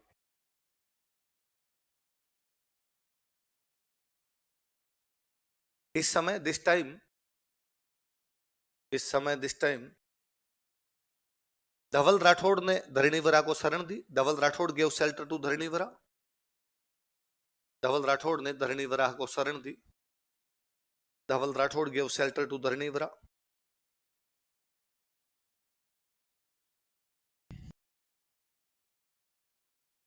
धवल राठौड़ ने धरणीवरा को शरण दी। Dhaval Rathore gave shelter to Dharnivara. Line change करके लिखो। धरणीवरा को शरण दी, गेव शेल्टर टू धरणीवरा। यह जानकारी धवल राठौड़ के हस्तिकुंडी अभिलेख से मिलती है। This information is given by Hastikundi inscription of Dhaval Rathore. यह जानकारी धवल राठौड़ के हस्तिकुंडी अभिलेख से मिलती है। This information is given by Hastikundi inscription of Dhaval Rathore. Dhaval Rathore के हस्तिकुंडी अभिलेख से मिलती है। This information is given by Hastikundi inscription of Dhaval Rathore. कब का हस्तिकुंडी अभिलेख? 997 ईस्वी का। हस्तिकुंडी कहां पर पड़ता है? पाली। कहां पर पड़ता है? पाली। अब देखो एक बात सुनना मेरी। कब का अभिलेख है? 997। किसका अभिलेख है? धवल राठौड़ का। कौन सा अभिलेख है? हस्तिकुंड। अभिलेख में धवल राठौड़ कहता है मैंने किसको शरण दी? धरणीवरा। किसको शरण दी? धवल राठौड़ यदि धरणीवरा को शरण दे रहा है, वो भी गुजरात के चालुक्यों के खिलाफ, इसका मतलब धवल राठौड़ शक्तिशाली है, कमजोर है? शक्तिशाली राजा तभी किसी को शरण दे रहा है। सवाल ये है कि धवल राठौड़ खुद कौन है? भाई हम कहते हैं राजस्थान में राठौड़ आए 1240 में। राव सिंहा राजस्थान में आने वाला राठौड़ था, तो धवल राठौड़ कौन है? और यदि राव सिंहा से पहले राठौड़ राजस्थान में थे, फिर राव सिंहा बाहर से क्यों आया? और यदि राव सिंहा बाहर से भी आया, तो भी धवल राठौड़ और राव सिंहा में क्या रिलेशन है? धवल राठौड़ पाली में उसका अस्थिकुंडी अभिलेख मिलता है। राव सिंहा भी सबसे पहले पाली आया था, तो पाली का राठौड़ों से क्या रिलेशन है? सवाल भयंकर है, उनके कोई जवाब नहीं। हिस्ट्री जवाब खोज रही है, पर इन बीच के 250 सालों का लेखा जोखा नहीं है। 1000 ईस्वी के आसपास पाली में धवल राठौड़ नाम का इतना शक्तिशाली राजा है कि गुजरात के चालुक्यों के खिलाफ आबू के परमार धरणीवरा को शरण देता है। जबकि हम पढ़ते हैं राठौड़ 1240 में आए थे, तो बीच के 240 साल के अंदर ये राठौड़ कहां चले गए? और यदि ये पहले थे तो ये कहां से आए थे? यदि ये आ गए थे तो क्यों आए थे? आ गए थे तो फिर ये कहां चले गए? यदि ये चले भी गए तो क्या राव से आया था वो इन्हीं में से कोई था? यदि राव से इन्हीं में से कुछ था, तो उसका धवल राठौड़ से डायरेक्ट क्या रिलेशन है? इतिहास जवाब नहीं दे पा रहा है, क्योंकि इस अभिलेख के अलावा हमें दूसरे अभिलेख अभी तक इनके बारे में मिले। फिर मोटा मोटा जो इनके बारे में कहा जाता है, ऐसा माना जाता है कि 997 ईस्वी के आसपास धवल राठौड़ नाम का एक आदमी पाली बैठा है। कहां बैठा है? और वो शक्तिशाली बंदा है। इसका मतलब वो पाली के आसपास के इलाके का राजा रहा होगा। कौन रहा होगा वो? देखो मैंने दिन आपको बात बताई थी कि राठौड़ों की उत्पत्ति दक्षिण भारत के राष्ट्रकूटों से मानी जाती है। किसे मानी जाती है? तो ऐसा माना जाता है कि संभवतः राष्ट्रकूट जब भारत की बहुत बड़ी शक्ति थे, मैंने बताया था कि राष्ट्रकूट वो शक्ति थे जो त्रिपक्षीय संघर्ष में कभी नहीं आ रहे। 2 बार कन्नौज पर उन्होंने कब्जा किया था, हालांकि उनको दक्षिण भारत की परिस्थितियों की वजह से बार बार भागकर वापस जाना पड़ा था, और 2 बार कन्नौज वालों से टैक्स लेके गए थे, बताया था। इसका मतलब राष्ट्रकूट साउथ में भी बैठ के नॉर्थ से क्या लिया करते थे? टैक्स। तो कोई ना कोई बंदा टैक्स लेने के लिए लगाया होगा उन्होंने। राजस्थान का टैक्स लेने के लिए जो बंदा वो ये है, धवल राठौड़। कौन है? राष्ट्रकूटों को इस साइड में अपने राठौड़ बोलने लग गए, तो वो शक्ति अब राष्ट्रकूटों की तरफ से टैक्स ले रहा है। राष्ट्रकूट पूरे भारत की सबसे बड़ी शक्ति है, धवल राठौड़ शक्तिशाली है तो किसी को शरण भी दे सकता है। अब कई साल तक पाली वाले इस क्षेत्र के अंदर राठौड़ों ने क्या लिया होगा? टैक्स। किसकी तरफ से? दक्षिण वाले राठौड़ों की तरफ से। दक्षिण वाले जो राष्ट्रकूट है उनकी तरफ से वो यहाँ पर टैक्स ले रहे होंगे। कालांतर में दक्षिण भारत में राष्ट्रकूट समाप्त हो गए। दक्षिण भारत में नया वंश आ गया, चालुक्य। दक्षिण भारत में कौन सा आ गया? कर्नाटक में चालुक्यों की एक ब्रांच है जो राष्ट्रकूटों को हरा के वहां पर कब्जा कर लेती है। जब दक्षिण भारत में राष्ट्रकूटों का राज खत्म हो गया, तो क्या उनके नाम से कोई पाली में टैक्स दे देगा? तो जो पाली में कोई राठौड़ या राष्ट्रकूट बैठे होंगे, उनको भी बोरिया बिस्तर समेट के यहाँ से वापस जाना पड़ा होगा। लेकिन पाली के लोगों के दिमाग में रहा होगा कि यार हमारी रक्षा किसी टाइम किसने की थी? राठौड़ों। 250 साल बाद में भी जब उनको लगा कि लूटपाट ज्यादा होने लग गई, तो अपने को राठौड़ों को बुलाने की आवश्यकता है। तो ये भी जानते होंगे कि राठौड़ों की एक ब्रांच बदायूं है। कहां पर है, इसलिए वो बदायूं गैर बदायूं से सिहा को लेके आए। बदायूं से किसको लेके आए ना। सोचने वाली बात है कि यार पाली के लोगों को यूपी जाके क्यों लाने पड़ रहे हैं, उदयपुर पास में था, गोहिलों को बुला लेते, गोहिल तो बैठे ही थे, इनको बुला लेते, थोड़ा आबू की तरफ जाते किसी परमार को बुला लेते, तो और कोई वंश यहाँ चौहान बैठे थे नाडोल के अंदर, कोई नाडोल से इधर वाले इलाके में, उनको कोई बुला लेते। चौहान तो लगभग मोटा मोटा खत्म हो गए थे, जालोर के अंदर चौहान थे, जालोर वाले चौहानों को बुला लेते, पर उन्होंने नहीं बुलाया। उन्होंने किसको बुलाया, यूपी से राठौड़ों, क्योंकि उनके दिमाग में है कि यार ये इलाका राठौड़ों का है, आज से 250 साल पहले भी यहाँ से टैक्स कौन लिया करते थे, राठौड़, आपने रक्षा कौन कर रहे थे, राठौड़, इसलिए उनको बुला के लाते हैं, उनको बुला के लाए थे। हालांकि जब तक एग्जैक्टली इतिहास नहीं लिखा जाए, एग्जैक्टली जब तक हमें अभिलेख नहीं मिल जाए, तब तक हम ये नहीं बता पा रहे कि धवल और सिंहा में क्या रिलेशन है, धवल और कि भाई इनके बीच में क्या रिलेशन है, वो रिलेशन एस्टेब्लिश नहीं हो पा रहा। बाकी मोटा मोटा से ये है कि धवल राठौर राष्ट्रकूटों का एक बंदा है जो यहाँ पे टैक्स ले रहा है, इसलिए उसका अभिलेख मिल रहा है, वरना किसी राजा का इस प्रकार से रक्षा करना, उसका अभिलेख मिलना है, ये अपने आप बताता है कि राजा बड़ा है। आनिया बानिया होता तो इस प्रकार की चीज नहीं मिलती। आई बात समझो। अगला लिखो, धंधुक, नाम जोरदार है यार, धरणी वराह, कितना शानदार नाम है यार, धरणी वराह। अगला कौन है, धंधु। धंधु के टाइम में फिर गुजरात वाले चालुक्यों ने अटैक किया। इस बार गुजरात वाले चालुक्यों की तरफ से जो अटैक कर रहा था वो था भीम फर्स्ट। कौन था, भीम फर्स्ट। इस बार जब अटैक किया भीम फर्स्ट ने किस पर, धंधुक, तो धंधुक भाग के चित्तौड़ चला गया। धंधुक भाग के किस कहां चला गया, चित्तौड़ में बैठा है भोज परमार। चित्तौड़ में कौन बैठा है, मालवा वाला भोज परमार, जो चित्तौड़ में समिधेश्वर मंदिर का निर्माण करवाता है। तो मालवा वाले परमारों ने कहां कब्जा कर रखा है, चित्तौड़। चित्तौड़ में कौन बंदा बैठा है, भोज परमार। अबू का परमार कौन है, धंधुक। इसमें गुजरात के कौन से चालुक्य ने अटैक किया, भीम। तो आबू वाले परमार को लगा अपने सहायता मालवा वाले परमार करेंगे। मालवा वाले परमार कहां बैठे हुए थे, चित्तौड़। चित्तौड़ में कौन बैठा था, भोज। तो भाग्य किसके पास गया, भोज। लिखो, गुजरात के चालुक्य राजा भीम प्रथम ने आबू पर आक्रमण किया। Gujarat Chalukya king Bhim first attack on Abu. Gujarat के चालुक्य राजा भीम प्रथम ने आबू पर आक्रमण किया। Gujarat Chalukya king Bhim first attack on Abu. Chalukya राजा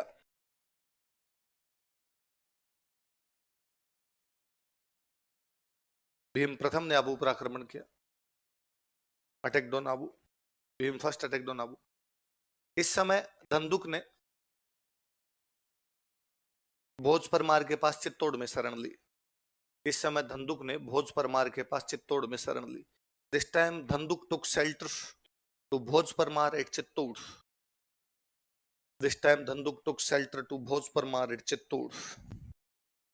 इस समय धंधुक ने भोज परमार के पास चित्तौड़ में शरण ली। Dhandhuk took shelter to Bhoj Parmar at Chittor. Bhim ने यहाँ आबू पर कब्जा किया और आबू में अपने एक बंदे को छोड़ गया, विमल शाह। किसको छोड़ गया, विमल शाह को उसने आबू का दंडपति बनाया। क्या बनाया, दंडपति मतलब मजिस्ट्रेट,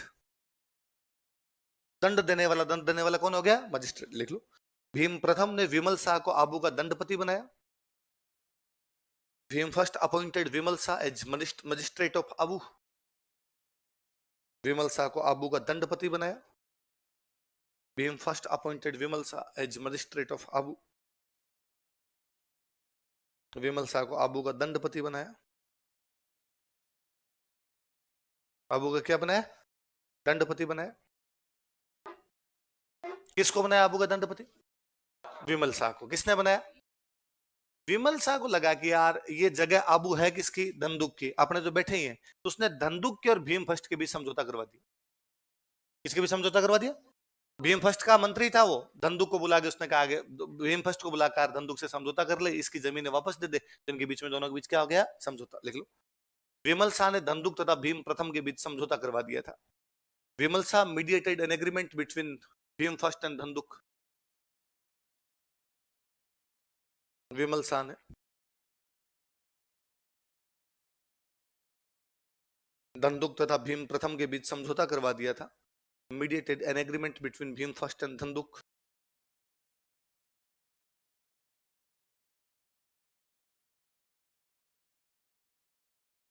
तो वापस जमीन किसको मिल गई, धंधुक।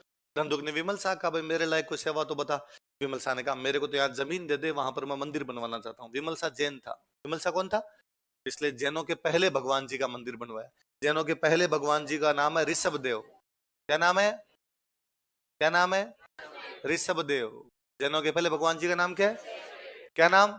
कि कौन है ऋषभ देव? पहले भगवान कौन है? पहले को बोलते हैं आदि, भगवान को कहते हैं नाथ। नाम नहीं है, उपाधि एक प्रकार से। कोई बंदा होगा उसको क्या बोलेंगे? आपके बेच का पहला अध्यापक मैं हूं, मैं आदि अध्यापक हूं। आपके वजह से मैं था सबसे पहले। आदि का मतलब पहला होता है, कोई हो किसी के बारे में। अभी हमने पूछा आदि पुरुष, धूमराज आबू के परमारों का आदि पुरुष था, मतलब पहला व्यक्ति। आदिनाथ, नाथ का मतलब क्या होता है? भगवान। आदिनाथ कह दिया उसको। आई बात सुन। बाकी नाम क्या होता है उनका वास्तव में? ऋषभ देव जी। तो आदिनाथ जी कह दो या क्या कह दो? ऋषभ देव जी। कहां पर मंदिर बनाया? आबू। किसने बनवाया? विमल शाह ने आबू में आदिनाथ जैन मंदिर का निर्माण करवाया था। Vimal Shah built Adinath Jain temple at Abu. Adinath Jain मंदिर का निर्माण करवाया था। Built Adinath Jain temple at Abu. Abu में आदिनाथ जैन मंदिर का निर्माण करवाया था। Built Adinath Jain temple at Abu. किसने करवाया? और सुनना, देखो ध्यान देना बात पे। जैनों के मंदिर को बोलते हैं वसही। जैनों के मंदिर को क्या बोलते हैं? किसने वसही बनवाई? विमल शाह ने। इसलिए इस मंदिर का नाम पड़ गया। क्या नाम पड़ गया? देखो, इसे विमल वसही भी कहा जाता है। It is also known as Vimal Vasahi. समझ जाओगे ना? वसई का मतलब क्या होता है? जैन मंदिर। कोई पूछेगा वसई होते हैं बौद्धों के मठ, हिंदुओं के मंदिर, मुसलमानों की मस्जिद और जैनों के मंदिर। इसे विमल वसई भी कहा जाता है। It is also known as Vimal Vasahi. इसे विमल वसई भी कहा जाता है। It is also known as Vimal Vasahi. क्या कहा जाता है इसको? जेमस्टोन जब इस मंदिर को देखता है, इस मंदिर को देख के कहता है कि भाई साहब, इस मंदिर से सुंदर भारत में एक ही चीज और है, ताजमहल। क्या है? वो कहता है ताजमहल के बाद भारत में सबसे सुंदर कोई बिल्डिंग है तो बिल्डिंग कौन सी है? देखो जेमस्टोन के अनुसार, अकॉर्डिंग टू जेमस्टोन, जेमस्टोन के अनुसार, अकॉर्डिंग टू जेमस्टोन, यह ताजमहल के बाद भारत की दूसरी सबसे सुंदर इमारत है। It is second most beautiful building of India after Taj Mahal. यह ताजमहल के बाद भारत की दूसरी सबसे सुंदर इमारत है। It is second most beautiful building of India after Taj Mahal.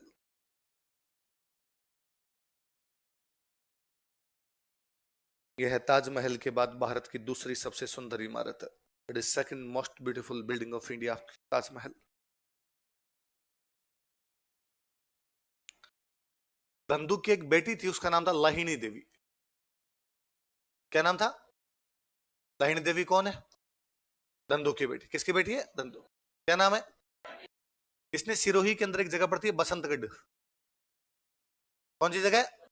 हमने पढ़ा था, कुंभा ने यहां पर किले का निर्माण करवाया था, पढ़ते हैं अपने।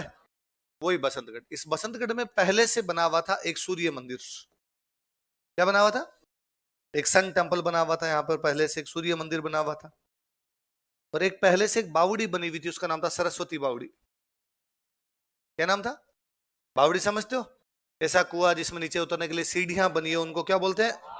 तो यहाँ पर एक सरस्वती बावड़ी बनी थी, सरस्वती स्टेपवेल बनी हुई थी यहाँ पर। लाहिनी देवी ने इन दोनों का, सूर्य मंदिर का और इस सरस्वती बावड़ी का पुनर्निर्माण करवाया था। क्या करवाया था? किस किस का? किसने करवाया? कौन थी लाहिनी देवी? हेडिंग डालो एक, लाहिनी देवी। इसी में हेडिंग डालो, धंधुक में लिखना, लिखो लाहिनी देवी।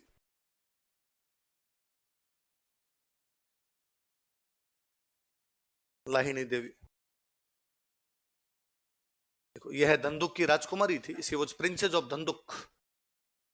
यह धंधुक की राजकुमारी थी। She was princess of धंधुक।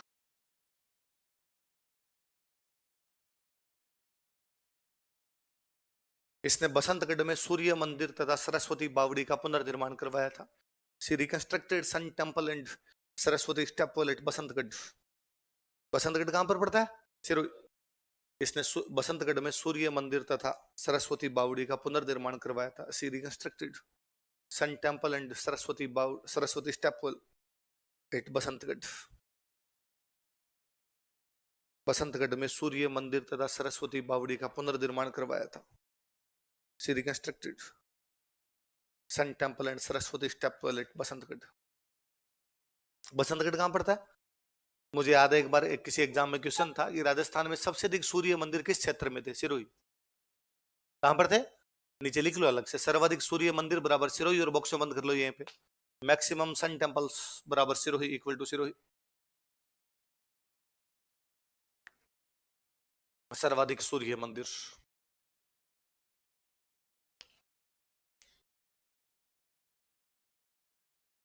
बराबर कहां पर? सिरोही। तो कोई पूछ ले राजस्थान के कौन से क्षेत्र में सर्वाधिक सूर्य मंदिर बनाए गए थे, कौन से क्षेत्र में? चलो अगला राजा लिखो।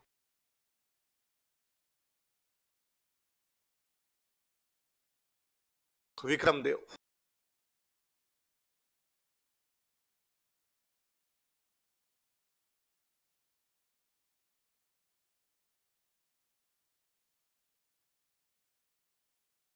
विक्रमदेव ने एक उपाधि धारण की थी, महामंडलेश्वर। क्या उपाधि धारण की थी? लिखो उपाधि, टाइटल।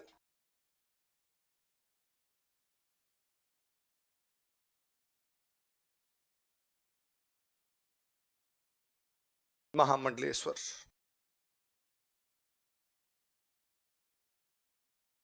कौन सी उपाधि धारण की? महामंडलेश्वर। इन दिनों गुजरात में जो चालुक्य राजा था उसका नाम था कुमारपाल। क्या नाम था? बताओ। कुमारपाल ने अजमेर के कौन से चौहान राजा को हराया था? अरुणराज। किसको हराया था? तो कुमारपाल के अरुणराज के बीच में क्या चल रही थी? लड़ाई। विक्रमदेव ने कुमारपाल का साथ दिया। विक्रमदेव ने किसका साथ दिया? उसको लगा यार चालुक्यों की तरफ से वैसे हमले होते रहते हैं, यदि मैं चौहानों के खिलाफ चालुक्यों का साथ दूंगा तो चालुक्यों की तरफ से हमले मेरे तो ऊपर होंगे नहीं। देख लो, इसने अरुणराज चौहान के खिलाफ कुमारपाल चालुक्य की सहायता की थी। He helped Kumarpal Chalukya against Arunraj Chauhan. इसने अरुणराज चौहान के खिलाफ कुमारपाल चालुक्य की सहायता की थी। He helped Kumarpal Chalukya against Arunraj Chauhan.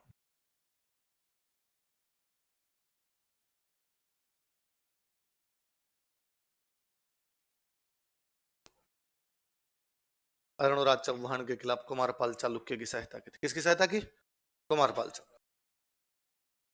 अगले राजा का नाम लिखो, धारावर्ष। याद आया आपके?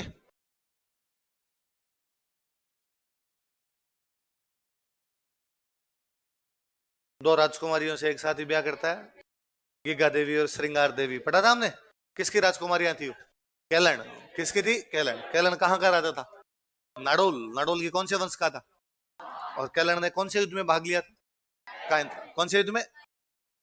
उस युद्ध में ये भी गया था भाई, धारावर्ष भी गया था। लिखो, इसने कायंद्रा युद्ध में भाग लिया था। He participated in Battle of कायंद्रा। इसने कायंद्रा युद्ध में भाग लिया था। He participated in Battle of कायंद्रा।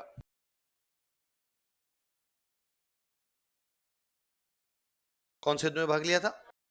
कौन है वो आप में से? कायंद्रा गांव के एक है ना, कल मेरे पास आए थे आप। तो कहाँ है वो आपके पास? आप कह रहे थे तुम्हें दिया हुआ है, लगा इसके अंदर। ये कायंद्रा गांव के खड़े हो, शकल दिखाओ सबको। ताली नहीं बजानी इसमें, देखना है कि कायंद्रा गांव के हैं। कायंद्रा गांव में ऐसे ऐसे डाकी होते हैं, ऐसे देखना है।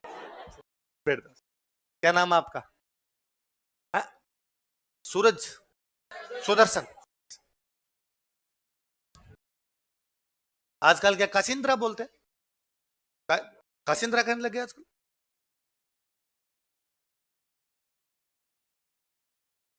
तो कोरोना आ गया, क्यों मास्क लगा रखा है? मत लगा, डर और लगता है ऐसे। कुछ नहीं है क्या? पहले फालतू में डर गए थे अपने ज्यादा।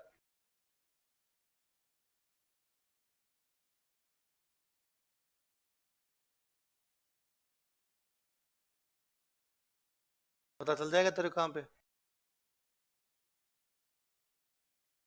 यही है।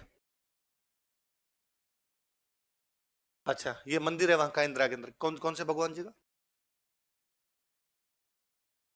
अरणेश्वर। शिव जी का रहा होगा, ब्रह्मा और विष्णु की भी मूर्तियां लगा दी होगी। ठीक है। अभिलेख कौन सा बता रहे थे? आगे एक और अभिलेख और। अच्छा, मोहम्मद गौरी ने जो मंदिर तोड़ दिया, अब टूटने के बाद जो ढांचा बचा हुआ है वो है अपने पास, ठीक है। अरणेश्वर मंदिर वही, ठीक है।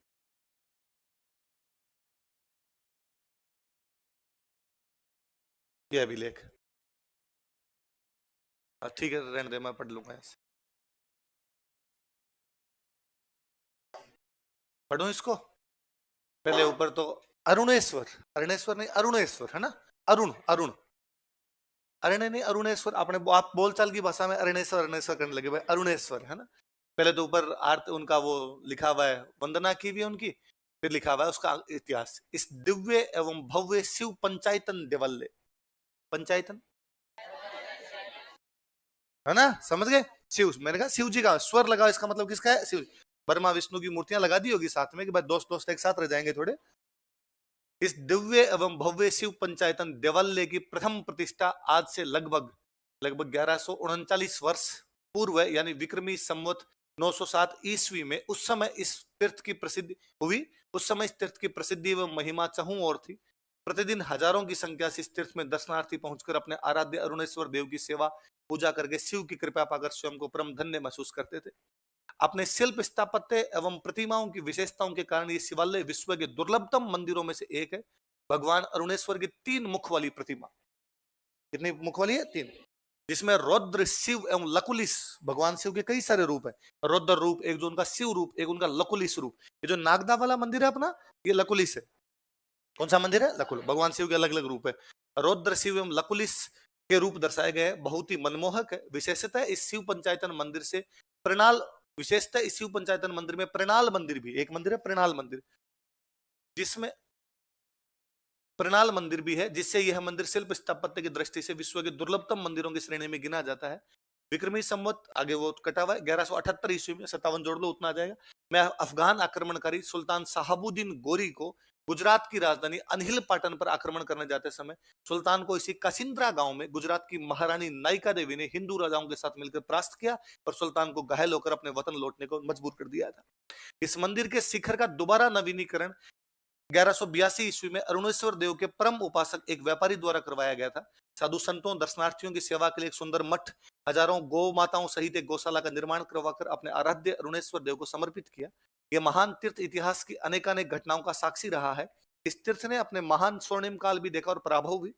1196 ईस्वी में गुजरात पर आक्रमण करने जाते समय सुल्तान कुतुबुद्दीन ऐबक ने कासिंद्रा गांव पर धावा बोलकर परमार राजा धारावर्ष को पराजित करके इस महान शिवालय को भी ध्वस्त कर दिया था। उस समय से इस मंदिर की समृद्धि एवं प्रसिद्धि स्नेह स्नेह विलुप्त होती चली गई।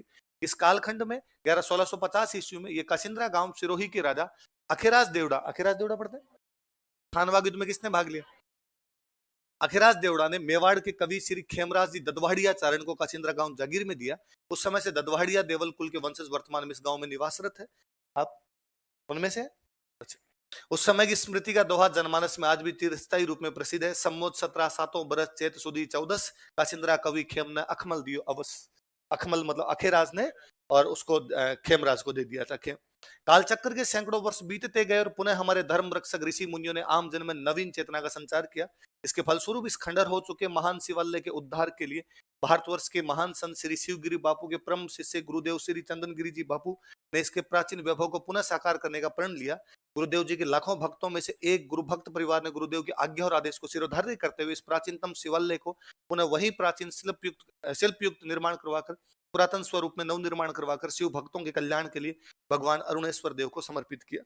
नीचे उसकी वो जो प्रशस्ति लगी उसके बारे में, भारतवर्ष की महान ऋषि परंपरा में संत श्री 1008 श्री गुरुदेव शिवगिरी बापू के परम शिष्य श्री श्री 1008 महाराजा धीराज हिजाई ने श्री गुरुदेव चंदन गिरी जी बापू के परम गुरु भगत परिवार श्रीमती मणि देवी मीठालाल जी के पुत्र श्री राजेश भाई एवं श्रीमती कविता देवी तथा सुपुत्र हार्दिक सुपुत्री निर्भीका एवं भ्राता संजय भाई एवं भारिया श्रीमती निर्मला देवी सुपुत्र चिराग, आगे क्या धनुष,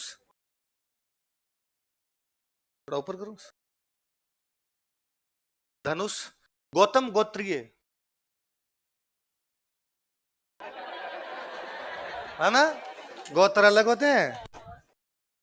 गौतम गोत्रीय रावल ब्राह्मण परिवार है ना, रावल ब्राह्मण परिवार निवासी पीपल की हाल सिरोही ने इस प्राचीनतम शिवालय का नवनिर्माण करवाकर परम पूज्य गुरुदेव अनेकों तीर्थों के उद्धागर श्री श्री श्री चंदन गिरी जी बापू एवं अनेक साधु वृंद भक्तों के पावन सानिध्य में आज दिनांक दिस को कटावा आगे भगवान अरुणेश्वर महादेव की प्रतिमा प्रतिष्ठा करवाकर एवं परम पूज्य गुरुदेव की कृपा से अपने सुकृत से जन्म जन्म के पुण्य इसी जन्म में अर्जित किया।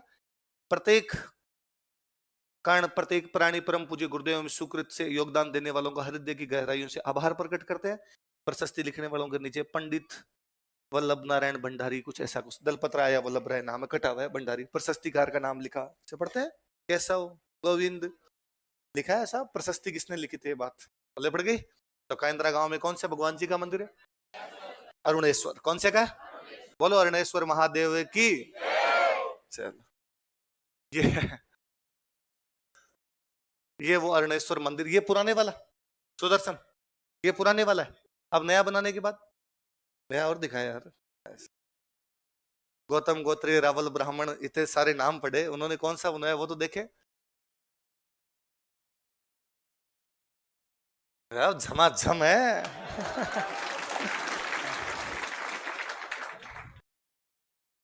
और दिखा रहे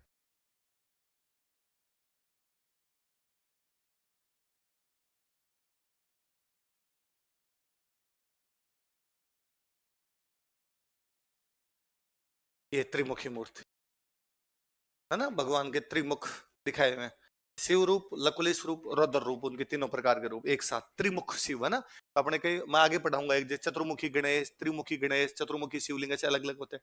ये चतुर्मुखी ये त्रिमुखी है आपका शिवलिंग लगा हुआ है, तीन प्रकार से शिव जी को दिखाया हुआ। ठीक है, और कोई थोड़ी सुदर्शन पूरा मंदिर दिखा रहे।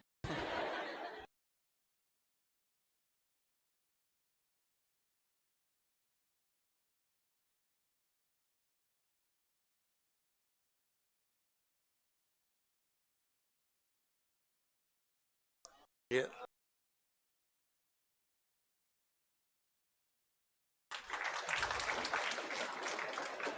ठीक है, भक्तों के दर्शन है तू अरुणेश्वर महादेव आपके सामने।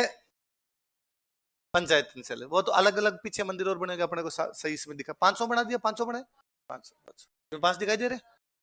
1 2 3 4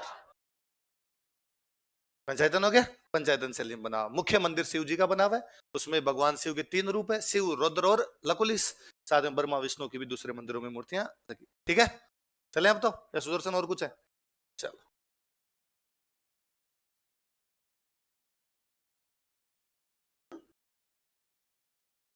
लकुलिश, वैसे लकुट, लकुट का मतलब हथियार होता है, उसको धारण किए हुए शिव जी थे इसलिए लकुटलिश हो गया हो। आगे मैं उधर मंदिर पढ़ेंगे तब और पढ़ेंगे। ये भगवान का रूप ही माना गया एक। वैसे ये कहा जाता है कि शिव जी वाली परंपरा में लकुलिश नाम के एक संत हुए थे, उनके नाम पर वो लकुलिश हो गया। अलग अलग कई चीजें मिलती है। अब लिखो, हेडिंग डालो अपने, काइंद्रा का युद्ध 1178, battle of काइंद्रा।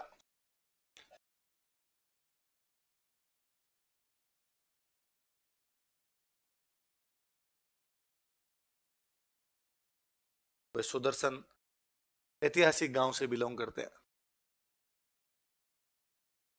Mohammad Ghori attack कर रहा है। गुजरात का जो चालुक्य राजा था उसका नाम था मूलराज सेकंड। क्या नाम था? पर मूलराज सेकंड बहुत बच्चा था इसलिए उसकी मम्मी शासन संभाल रही थी और उसकी मम्मी का नाम था नायिका देवी। क्या नाम था? लिख लो, सरंगसिका। सरंगसिका समझते हो? जैसे कर्पूरी देवी, जैसे कर्मावती,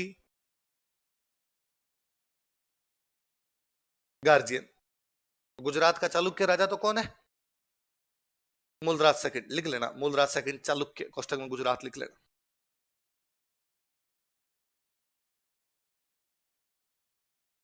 और इसी में नीचे मैं 3 नाम लिख रहा हूं, आप लिख लो फिर अपने बात करेंगे।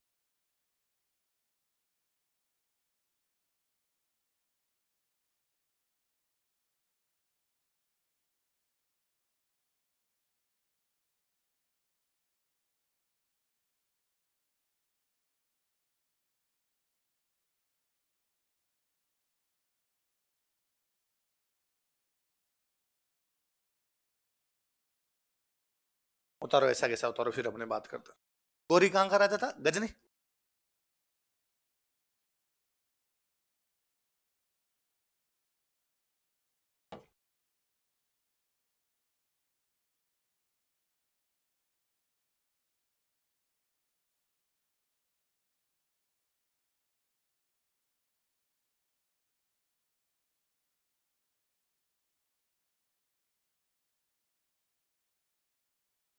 चले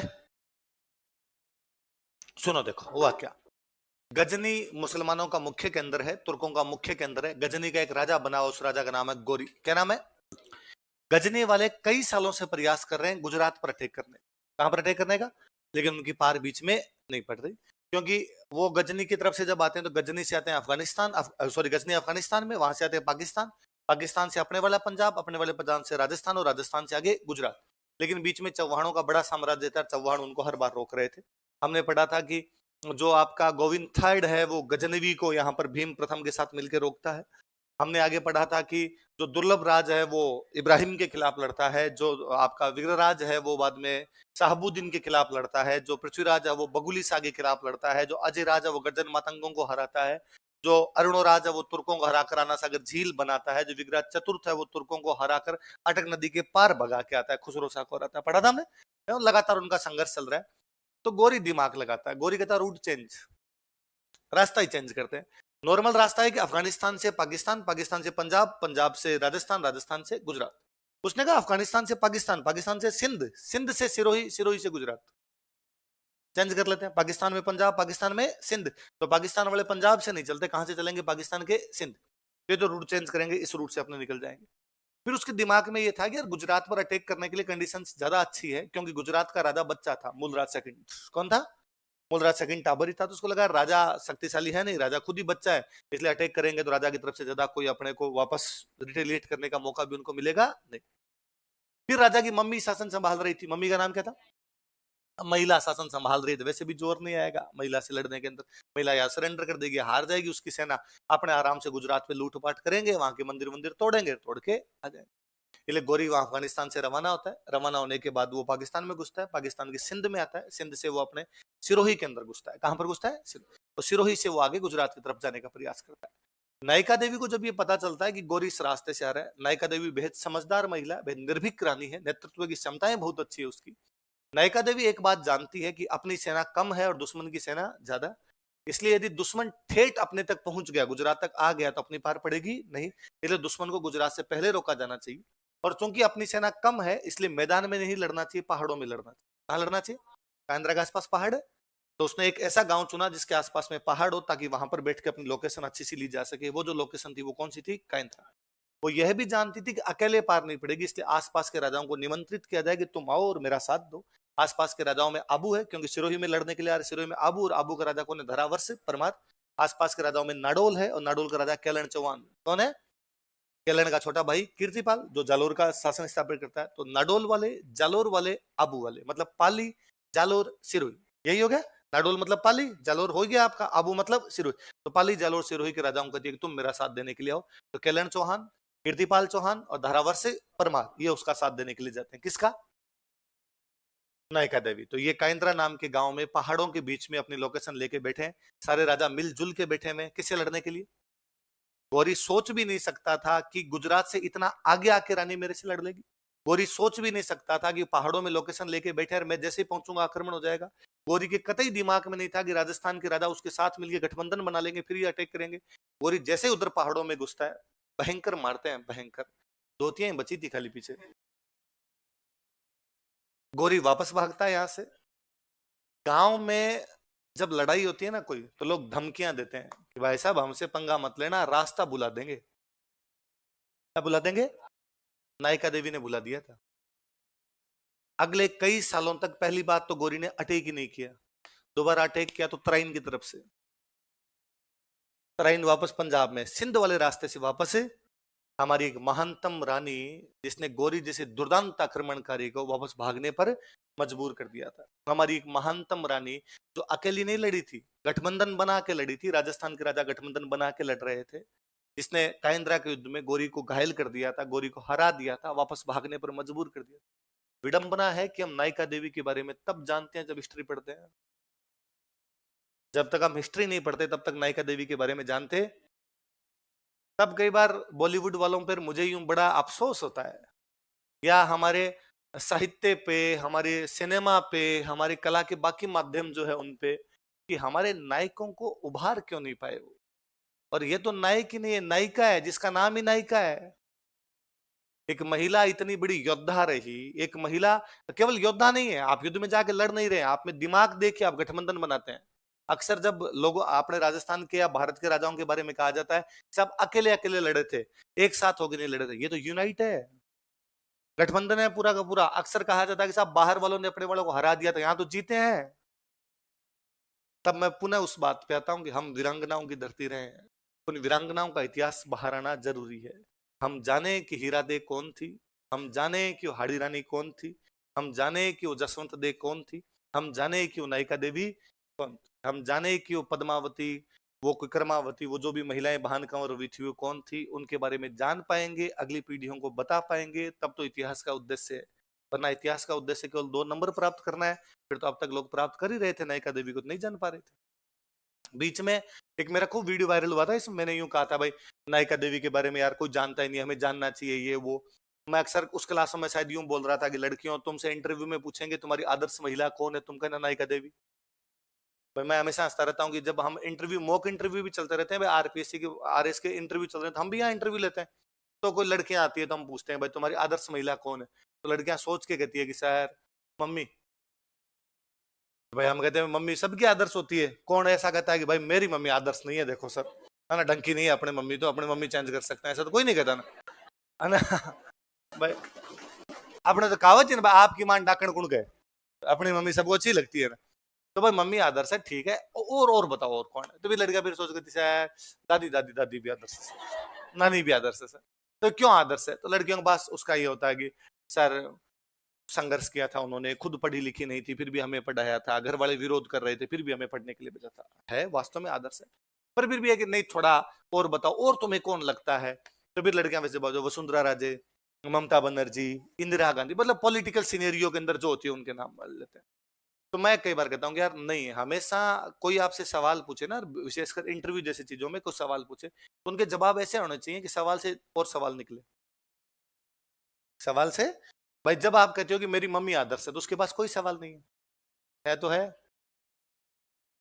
ना, क्या सवाल पूछे, हाँ भाई मम्मी वेरी गुड, मम्मी जी को प्रणाम करना अपना भी,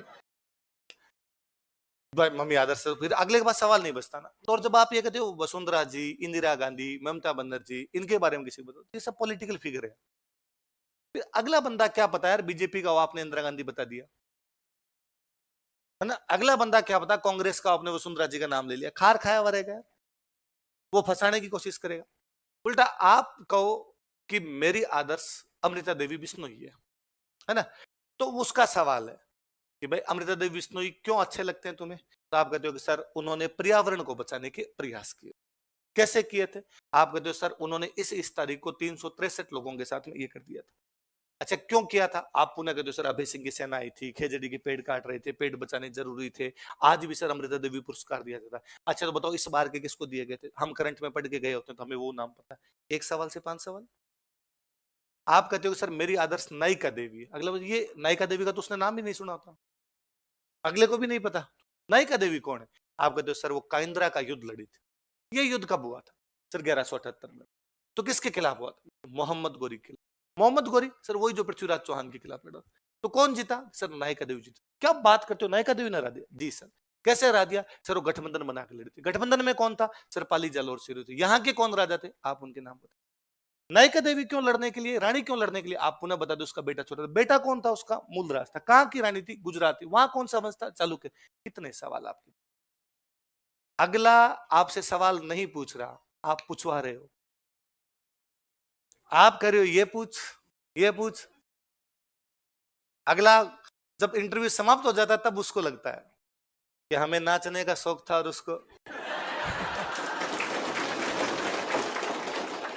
हमने सवाल नहीं पूछे, अगले ने हमसे पूछवाए। इंटरव्यू 2 प्रकार का होता है, एक वह इंटरव्यू जिसमें अगला सवाल पूछता है, एक वह इंटरव्यू जिसमें आप सवाल पूछवाते हो, कि आपने उसको क्लू दिया, छोड़ा कहीं आंसर, अब उसने पूछा। वरना क्या होता है, एक होता है एक सवाल, उसका आपने जवाब दिया, अब वहां पे समाप्त, तो फिर नया सवाल अगला कुछ ही पूछ सकता है ना। जैसे वही आपने कोई नॉर्मल पूछा भाई आदर्श कौन, आपने किसी का नाम ले लिया, पापा मम्मी को इस प्रकार का नाम ले लिया, अब उसके पास और कोई सवाल नहीं, फिर वो नया पूछेगा। चलो तो आजकल युगांडा में क्या चल रहा है, अब आपने को नहीं पता युगांडा में क्या चल रहा है। अफ्रीकी देशों में दालें कम हुई थी, इस बार दालें कम क्यों हुई थी तो आपने को नहीं पता। क्यों पूछे अगला ऐसा सवाल, वही पूछे जो हमें आए, वो हमारे चक्र में रहे। अच्छा इंटरव्यू वो है जब अगला उस जाल के अंदर फंसे जिस जाल में आप उसे फंसाना चाहते हो, तो वहां पर ऐसे जवाब अच्छे होते हैं। फिर मैं तो कहता हूँ नहीं पूछे सवाल तो भी एक पॉजिटिव चीज है ना, कि हम नायिका देवी जैसी महिला के बारे में जानते हैं, उसको बताते हैं। तो लड़कियों, आदर्श महिला कौन? जोर से बोलो। तुम मरी मरी तो बोल रही हो, तुम्हारे खुद के नहीं निकल रहा था। सर क्या बता रही थी कि नहीं रही सर, आप कह रहे हो तो मान लेते हैं। लिखो। हाँ हाँ, नायिका देवी। हाँ मैं वो इसी बात पे आ रहा था, बीच में दूसरी बात लग गया कि ये वो वीडियो बड़ा वायरल हुआ था कि भाई नायिका देवी पे कोई जानता नहीं है वो। तो मेरे पास एक दिन फोन आया कोई, तो उन्होंने कहा भाई मैं मूवी बनाता हूँ, डायरेक्टर हूँ, और आपका एक वीडियो देखा था ऐसे ऐसे, और हम गुजराती में मूवी बना रहे हैं इस पे। अभी एक तो अभी आई, एक कोई पुरानी भी होगी मेरे को पता नहीं, पर अभी जो आई थी है ना, तो उन्होंने कहा अभी हम गुजराती डॉक्यूमेंट्री टाइप की बना रहे थे, पूरी मूवी नहीं थी, तो हम आपसे मिलना भी चाहते हैं और करना चाहते हैं। तो मैं कहा भाई आप गुजराती में बना रहे हो तो मैं वैसे भी क्या हेल्प कर पाऊंगा आपकी, है नहीं, आप गुजरात के हो तो आप गुजराती की किताबें ज्यादा पढ़ी होगी, उधर वाली किताबें पढ़ो, उनके अंदर देखो। कल को कोई राजस्थान में बनाएगा अब अपना हेल्प करेंगे खूब सारी, क्या बताना है क्या नहीं बताना, क्योंकि मैं धारावर्ष के बारे में, केलन के बारे में, इनके बारे में ज्यादा बता सकता हूँ, इनका क्या योगदान था क्या योगदान नहीं था। पर मुझे ये अच्छा लगा कि यार कम से कम कोई इनिशिएटिव तो ले रहा है, भले गुजरात के अंदर बना रहा है, कल को अपने वाले इन भोंगलों के भी माथे खुलेंगे थोड़े, है ना। और ये भी कोई ढंग मूवियां बनाएंगे यार, और ढंग मूवी में ढंग चीजें दिखाएंगे। वरना बॉलीवुड जब भी इतिहास में मूवी बनाता इतनी कचरा बनाता जिसके अंदर, है ना। वो बाजीराव वाला मैं एग्जांपल देता हूँ, तो बाजीराव वाली मूवी देखे उल्टियां आती है, उल्टियां, कि बाजीराव नीचे आ जाए तो इनको कूटे पकड़ पकड़ के कि यार तुम ऐसे कैसे कर सकते हो मेरे साथ में, पर इन्होंने किया भाई। लिखो। हाँ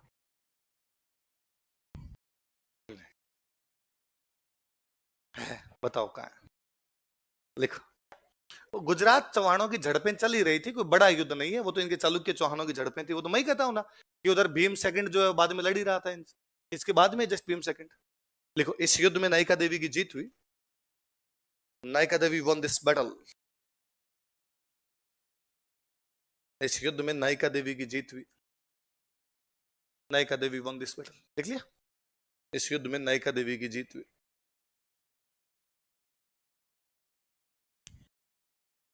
तो मैं क्या पाकिस्तान की न्यूज, पाकिस्तान की वीडियो खूब देखता हूँ, मेरे को प्यार ही है पाकिस्तान से है ना। और मुझे लगता है यार, मैं जहां मेरी परवरिश हुई 10th तक, मैं जहां तक पढ़ा वो इलाका पाकिस्तान के बेहद नजदीक, हमसे पाकिस्तान 8 किलोमीटर था। तो हमारे वहां दूरदर्शन कम पकड़ता था, पीटीवी ज्यादा पकड़ता था, पाकिस्तान की जो टीवी थी ज्यादा पकड़ती थी। लोगों की कल्चर भी थोड़ी थोड़ी पाकिस्तान जैसी थी। मेरे आज भी याद है, उस गांव में जो मुसलमान थे उनके खूब सारे रिश्तेदार पाकिस्तान में रहा करते थे। अक्सर 5-7 साल में कोई पाकिस्तान वहां जाके भी आता था, तो एक पाकिस्तान में बहुत अच्छी चप्पलें मिलती है, मिर्जा, मिर्जा लिखी है, तो मेरे को याद है हमारे गांव में यूं फैशन था कि मिर्जा की चप्पलें किसके पास है, तो पापा के पास मिर्जा की चप्पलें थी, तो भाई मिर्जा वाली चप्पलें कहाँ से लाएगी, पाकिस्तान से लाई हुई। तो ये पाकिस्तान के साथ कोई ना कोई यूं कनेक्शन है थोड़ा बहुत, क्यों ठीक लगता है उधर, या उनके वीडियो वगैरह देखता रहता हूँ मैं। तो मैं एक दिन कोई कोरोना के अंदर एक पाकिस्तान वाला कोई वीडियो देख रहा था, तो एक चैनल उनका, एक चैनल पे उनकी एक लड़की एंकर है, दो इतिहासकार बुला रखे हैं और साथ में जनता बैठी हुई है, कपिल शर्मा टाइप का शो, कपिल शर्मा वाला कॉमेडी, वो थोड़ा सा दूसरे टाइप। तो वो जो वो एंकर है वो उनसे पूछती है, इतिहासकार उस एंकर से पूछते हैं कि आज का टॉपिक क्या है, तो कहती है भाई आज का जो तो वो लड़की कहती है आज का जो टॉपिक है वो है मोहम्मद गोरी, आज हम मोहम्मद गोरी के बारे में जानेंगे। तो वो जो इतिहासकार होता है मोहम्मद गोरी वो बड़ा जंगजू बंदा सी, जंगजू योद्धा, जंगजू मतलब योद्धा। वो पूछती नहीं, वो कहते हैं पृथ्वीराज चौहान, पृथ्वीराज चौहान के बारे, कि पृथ्वीराज चौहान के बारे में जाने, तो पृथ्वीराज चौहान वो बड़ा जंगजू बंदा सी, तो क्या बात बताइए पृथ्वीराज चौहान के बारे में। तो वो कहता है कि अपने गजनी का राजा था मोहम्मद गोरी, तो कहता है उन्हें पहले गुजरात से अटैक किया, गुजरात दी रानी सी नेका देवी, एक तो क्या पंजाबी बोलते हैं तो पूरा नायिका नहीं बोला जाता, नेका, तो पंजाब दी वो गुजरात दी रानी थी नेका देवी, ते नेका देवी ने गोरी नु की हराया। तो मुझे लगा कि यार पाकिस्तान वाले भी जानते हैं, हम नहीं जानते, है ना। तो फिर वो कहते भाई ए होया, फिर गोरी ने अपना रूट चेंज किया, एत की वो पंजाब होके गया, ते हरियाणा ते ट्रेन हैगा, ट्रेन ते पहला युद्ध होया, पृथ्वीराज ने गोरी नु फिर हराता। एत की गोरी ने सौं पाई, सौं पाई मतलब कसम खाई कि जदों तक मैं पृथ्वीराज नु हरांदा नहीं, मैं लीड़े नहीं तारने, लीड़े मतलब कपड़े, तारने मतलब उतारने, कि जब तक मैं पृथ्वीराज को हराऊंगा नहीं तब तक मैं कपड़े उतारूंगा। तो वो एंकर पूछती है कि तो फिर उसने कितने दिन बाद हराया था, कि 6 महीने लग गए सी। अब 6 महीने बाद में अगला हटेगा, तो 6 महीने तक उन्हें लीड़े नहीं तारे। भाई 6 महीने तक उसने कपड़े नहीं उतारे। तो वो इतिहास करके अरे ओ पहले जेड़े लीड़े पा रखे सी ओदे उत्ते लीड़े पांदा, फिर लीड़े पांदा, नवे लीड़े ओदे उत्ते ही पांदा। तो जो लोग दर्शक बैठे ना सामने, ऑडियंस तो बैठी, उनमें से एक महिला कहती है फिर तो 6 महीने बाद गोरी खुद पटिंडा बन गया हो। बठिंडा पे कब्जा किया था ना तबर हिंद, जो कहता है तबर हिंद पे कब्जा कर लिया, 6 महीने बाद तो पटिंडा बन गया हो, 180 कपड़े पहन के चलता होगा, तो खुद ही पटिंडा बना हुआ था। फिर उसमें आएगी फिर एत की युद्ध आया, एत की पृथ्वीराज नु हराता, पृथ्वीराज फड़ लिया, फड़ के उन्होंने मारता, तो ऐसा कुछ था, पर उसमें वो पूरा इनका वर्णन करता है। पाकिस्तान गोरी के प्रति बड़ा ऑब्सेस्ड है। पाकिस्तान अपने मिसाइल का नाम रखता है गोरी। क्या नाम रखा था उसने? हुआ क्या था, भारत ने एक मिसाइल बनाई थी, उसका नाम रखा था पृथ्वी। क्या नाम रखा? अपने नाम, मिसाइलों का नाम है पृथ्वी, आकाश, है ना, त्रिशूल, अग्नि, अपने सारे नाम ऐसे। पर अपने वालों जैसे पृथ्वी रखा, उनमें दिमाग कमी है बापड़ों। तूने कहा तुसी मिसाइल का नाम पृथ्वी रखा, तो पृथ्वी आऊ तो कौन मारू ओनू। तो उन्होंने अपने मिसाइल का नाम क्या रखा? तो उनकी मिसाइल का नाम गोरी है, उनकी मिसाइल का नाम गजनवी है। तो पाकिस्तान में एक बहुत अच्छे इतिहासकार है हसन निसार। क्या नाम है? हसन निसार। हसन निसार के मैं खूब सारे वीडियो सुनता रहता हूँ। तो हसन निसार एक वीडियो में कहते हैं कि जो देश अपने जड़ों से कट जाता है, जो देश अपने रूट से अलग हो जाता है, उस देश की कभी प्रगति नहीं होती। पाकिस्तान अपने रूट से अलग हो गया। पाकिस्तान अपने मिसाइलों के नाम रखता है गोरी और गजनवी, क्योंकि पाकिस्तान को लगता है कि हीरो कौन थे? गोरी और गजनवी। पाकिस्तान इस बात को भूल जाता है कि गोरी और गजनवी ने सबसे अधिक पाकिस्तान को लूटा था। भाई गोरी और गजनवी राजा थे अफगानिस्तान के। कहां के राजा? तब पाकिस्तान भारत था, तो अफगानिस्तान से भारत पर अटैक कर रहे हैं। तो अफगानिस्तान से भारत पर अटैक करेंगे तो पाकिस्तान वाला टुकड़ा सबसे पहले आएगा, तो सबसे अधिक लूटमार कहां मचाई होगी? आप लुटेरों को हीरो बनाते हो, आप अपने बच्चों को लुटेरों का इतिहास पढ़ाते हो। वे लुटेरे जिन्होंने आपकी मां बहनों के साथ बलात्कार किए होंगे, वे लुटेरे जिन्होंने आपके बच्चों को जघन्य तरीके से आग में उछाल दिया होगा, मार दिया होगा, जो रक्त पिपासु टाइप के लोग थे जिनके नाम नहीं लिए जाने चाहिए सुबह शाम, उन लोगों को तुम अपने बच्चों को हीरो बना बना के पढ़ाते हो, इसलिए तुम्हारी दुर्गति है। वो बात यहां भी लागू होती है। जब हम अपने इतिहास के बारे में नहीं जानते, इसका मतलब हम रूट से अलग होते जा रहे हैं। फिर जब हम नायिका देवी के बारे में नहीं जानते, तब हम कहते हैं कि नारियां अबला होती है। और जब हम पहली क्लास से पढ़ाते हैं कि नारियां अबला होती है, इसलिए तुम लड़कियों को लगने लग जाता है कि हाँ हम अबला है सर, हम सर कुछ ही नहीं कर सकते। फिर तुम कई बार को ऑफिस में आते हो, सर मैं रास्ते रास्ते जा रही थी, एक वो लड़का छेड़ा, थप्पड़ नहीं पड़े, किस बात का छेड़े, कैसे छेड़ दे ऐसे यूं, जूते खोल के मर जाए, आसपास नहीं दिखे वो तो। पर कारण कि तुम्हें यूं बचपन से कूट कूट के बिठा दिया गया कि तुम अबला हो। तुम अबला नहीं हो, तुम क्या हो? सबला हो। क्या हो? तुम सब नायिका देवी की संतान हो। जो भी कोई यूं छेड़ने के लिए किसी बुरे उद्देश्य से आए, वो मोहम्मद गोरी है, उसको काइंद्रा बना दोगी तुम। इस बार बठिंडा बन जाना चाहिए हो। आइंदा से कोई इस प्रकार की शिकायत लेके नहीं आना चाहिए, सर वो ऐसे करता है, किस बात का डर है? कभी किसी लड़के को आपने सुना कि उसने कहा कि सर मेरे को छेड़ दिया, उधर जा रहा है? क्योंकि उसका कॉन्फिडेंस है, ये कॉन्फिडेंस का खेल है, क्योंकि उसको बचपन से सिखाया गया था कि तेरे साथ ऐसा नहीं हो सकता, है ना। तो उसको लगता है और मैं कहता हूँ कमजोर से कमजोर भी कोई सामने आई जाए तो एक बार आंखें नहीं कर देगा, इस बात करे क्या है, अगले का कॉन्फिडेंस डाउन होता है, अगला भाग जाता है और हो जाता है। आप कॉन्फिडेंस नहीं दिखा पाते, इसलिए कहीं ना कहीं इस प्रकार घटनाएं हो जाती है। इसलिए थोड़ी सी कॉन्फिडेंस दिखाओ, तुम सब नायिका देवी हो, अगले के सामने आंखें निकालोगी, अगला गोरी बन जाएगा।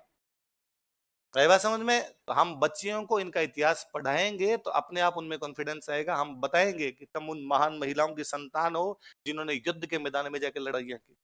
तुम उन महान महिलाओं के संतान हो जिसने बुरे उद्देश्य से आए हुए उन दुर्दांत आक्रमणकारियों को देश की सीमाओं से बाहर भगा दिया था। तुम उन महान महिलाओं के संतान हो जिसने कहा कि मेरा बेटा मूलराज होगा छोटा, मैं रक्षा कर लूंगा। ये भी तो हो सकता था, वो ये कहती कि भाई मैं तो अब कैसे पार पड़ेगी, मेरे तो टाबर ही छोटा है, ठीक है मैं तो यहाँ से पीहर चली जाती हूँ, वापस चली जाती हूँ, गोरी कब्जा करे तो करे, मंत्रियों का देती, तुम चले जाओ। पर उसने कहा ना, मैं लीडर हूं, मैं जाके लड़ लूंगी, मुझे लड़ने में कोई हर्ज है। भले बड़ी बात। धारावर्ष गौरी के खिलाफ लड़ता है। कालांतर में गौरी इधर पृथ्वीराज चौहान को त्रैन के युद्ध में हराने के बाद दिल्ली पे कब्जा करता है, तो गौरी अपना एक बंदा छोड़ता है, कुतुबुद्दीन ऐबक। कौन छोड़ता है? कुतुबुद्दीन ऐबक जब गुजरात पर अटैक करता है, उस समय धारावर्ष फिर कुतुबुद्दीन ऐबक से लड़ता है। उसी आक्रमण के समय, जैसा कि अभी हम अभिलेख में पढ़ रहे थे, अरुणेश्वर मंदिर को तोड़ के जाता है, कुतुबुद्दीन ऐबक तोड़ के जाता है। पर गौरी धारावर्ष था कुतुबुद्दीन ऐबक के खिलाफ भी लड़ा। कालांतर में कुतुबुद्दीन ऐबक के बाद दिल्ली का राजा बना इल्तुतमिश। कौन बना? इल्तुतमिश ने फिर गुजरात पर अटैक किया। इस बार धारावर्ष इल्तुतमिश के खिलाफ लड़ा। धारावर्ष 3 तुर्कों के खिलाफ लड़ता है, गौरी, कुतुबुद्दीन ऐबक, इल्तुतमिश। किस किस के खिलाफ? गौरी, कुतुबुद्दीन ऐबक और इल्तुतमिश। सिरोही के अंदर एक किला है अचलगढ़। कौन सा किला है? आबू के पर्वत पर कौन सा किला है? अचलगढ़। अचलगढ़ किले में धारावर्ष की एक मूर्ति है, जिसमें धारावर्ष तीर कमान लेके खड़ा है। धारावर्ष लेके क्या खड़ा है? और उसके सामने 3 भैंसें खड़ी है। तीनों भैंसों में तीर है, और 3 भैंसें, एक तो है गौरी, एक है ऐबक, एक है इल्तुतमिश। अभिलेख लगा हुआ है। अभिलेख कहता है कि धारावर्ष एक साथ 3 भैंसों को बींद दिया करता था। कितनी भैंसों को? वह परमार राजा जो एक साथ 3 भैंसों को बींद दिया करता था, कौन था? मैं दिखाऊंगा फोटो अभी तीनों भैंसों की। लिखो लिखो, धारावर्ष एक तीर से 3 भैंसों को बींद दिया करता था। Dharavarsha could pierce 3 buffaloes with 1 arrow। Dharavarsha एक तीर से 3 भैंसों को बींद दिया करता था। बींदना, बींदना समझते हो? छेद निकाल देने। धारावर्ष could pierce 3 buffaloes with 1 arrow।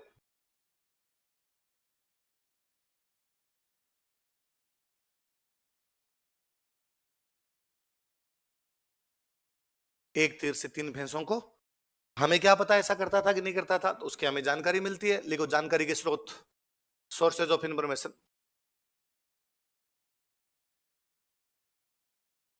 जानकारी के स्रोत,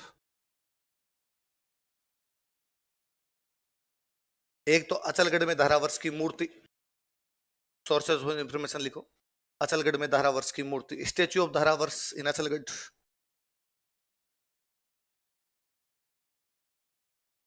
एक सिरोही में एक मंदिर है पाटनारायण मंदिर, उसका अभिलेख है। लिख लो पाटनारायण मंदिर अभिलेख, पाटनारायण टेम्पल इंस्क्रिप्शन।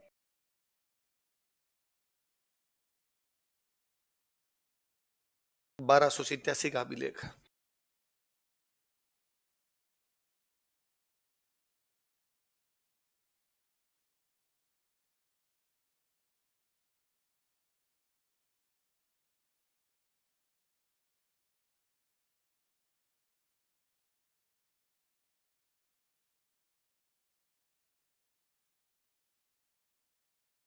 जानकारी के स्रोत, अचलगढ़ में किसकी मूर्ति? धारावर्ष। और कौन से मंदिर का अभिलेख? पाटनारायण मंदिर। कब का अभिलेख है? 1287। ठीक है, दिखाऊं मैं आप, गूगल निकाले यार, कैसे निकाले।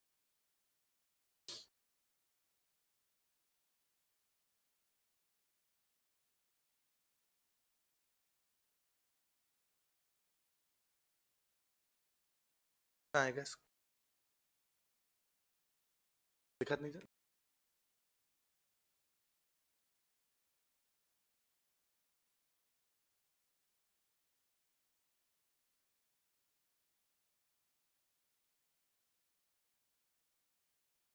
किसने खोल?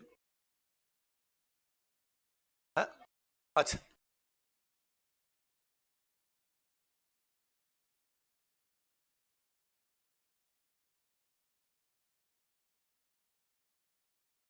खुल गया। कहीं तो आएगी, कोई बात नहीं, जहां आए वहीं ठीक है। ये तो धारावर्ष तीर लेके खड़ा है, तीर कमान, सामने 3 भैंसे, गौरी, ऐबक।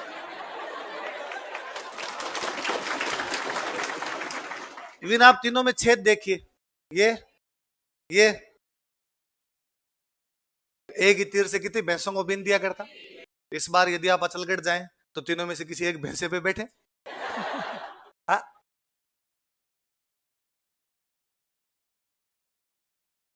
हाँ, हाँ। नॉर्मली यूं कहानियां वैसे भाई, कोई राक्षस थे, राक्षस पानी पीने के लिए, पर मैंने कहा था कहानियों का सिंबॉलिक महत्व है जी। मतलब वही है, राक्षस वही है। एक है गौरी, एक है ऐबक, एक है और वो उतने ही शक्तिशाली जितनी शक्तिशाली भैंसे होते हैं। पर वो तीनों भैंसों को एक साथ खड़ा करके उनके अंदर से क्या निकाल दिया करता, तीर निकाल दिया करता। तो कुल मिला के ये बताया कि वो एक शक्तिशाली आदमी था जी। है तो 3 भैंसे, आप इनमें से किसी एक पर बैठ के आप कह देना फोटो विद दिस भैंसा एंड दिस भैंसा, ठीक है? तो बाकी कल पढ़ेगा।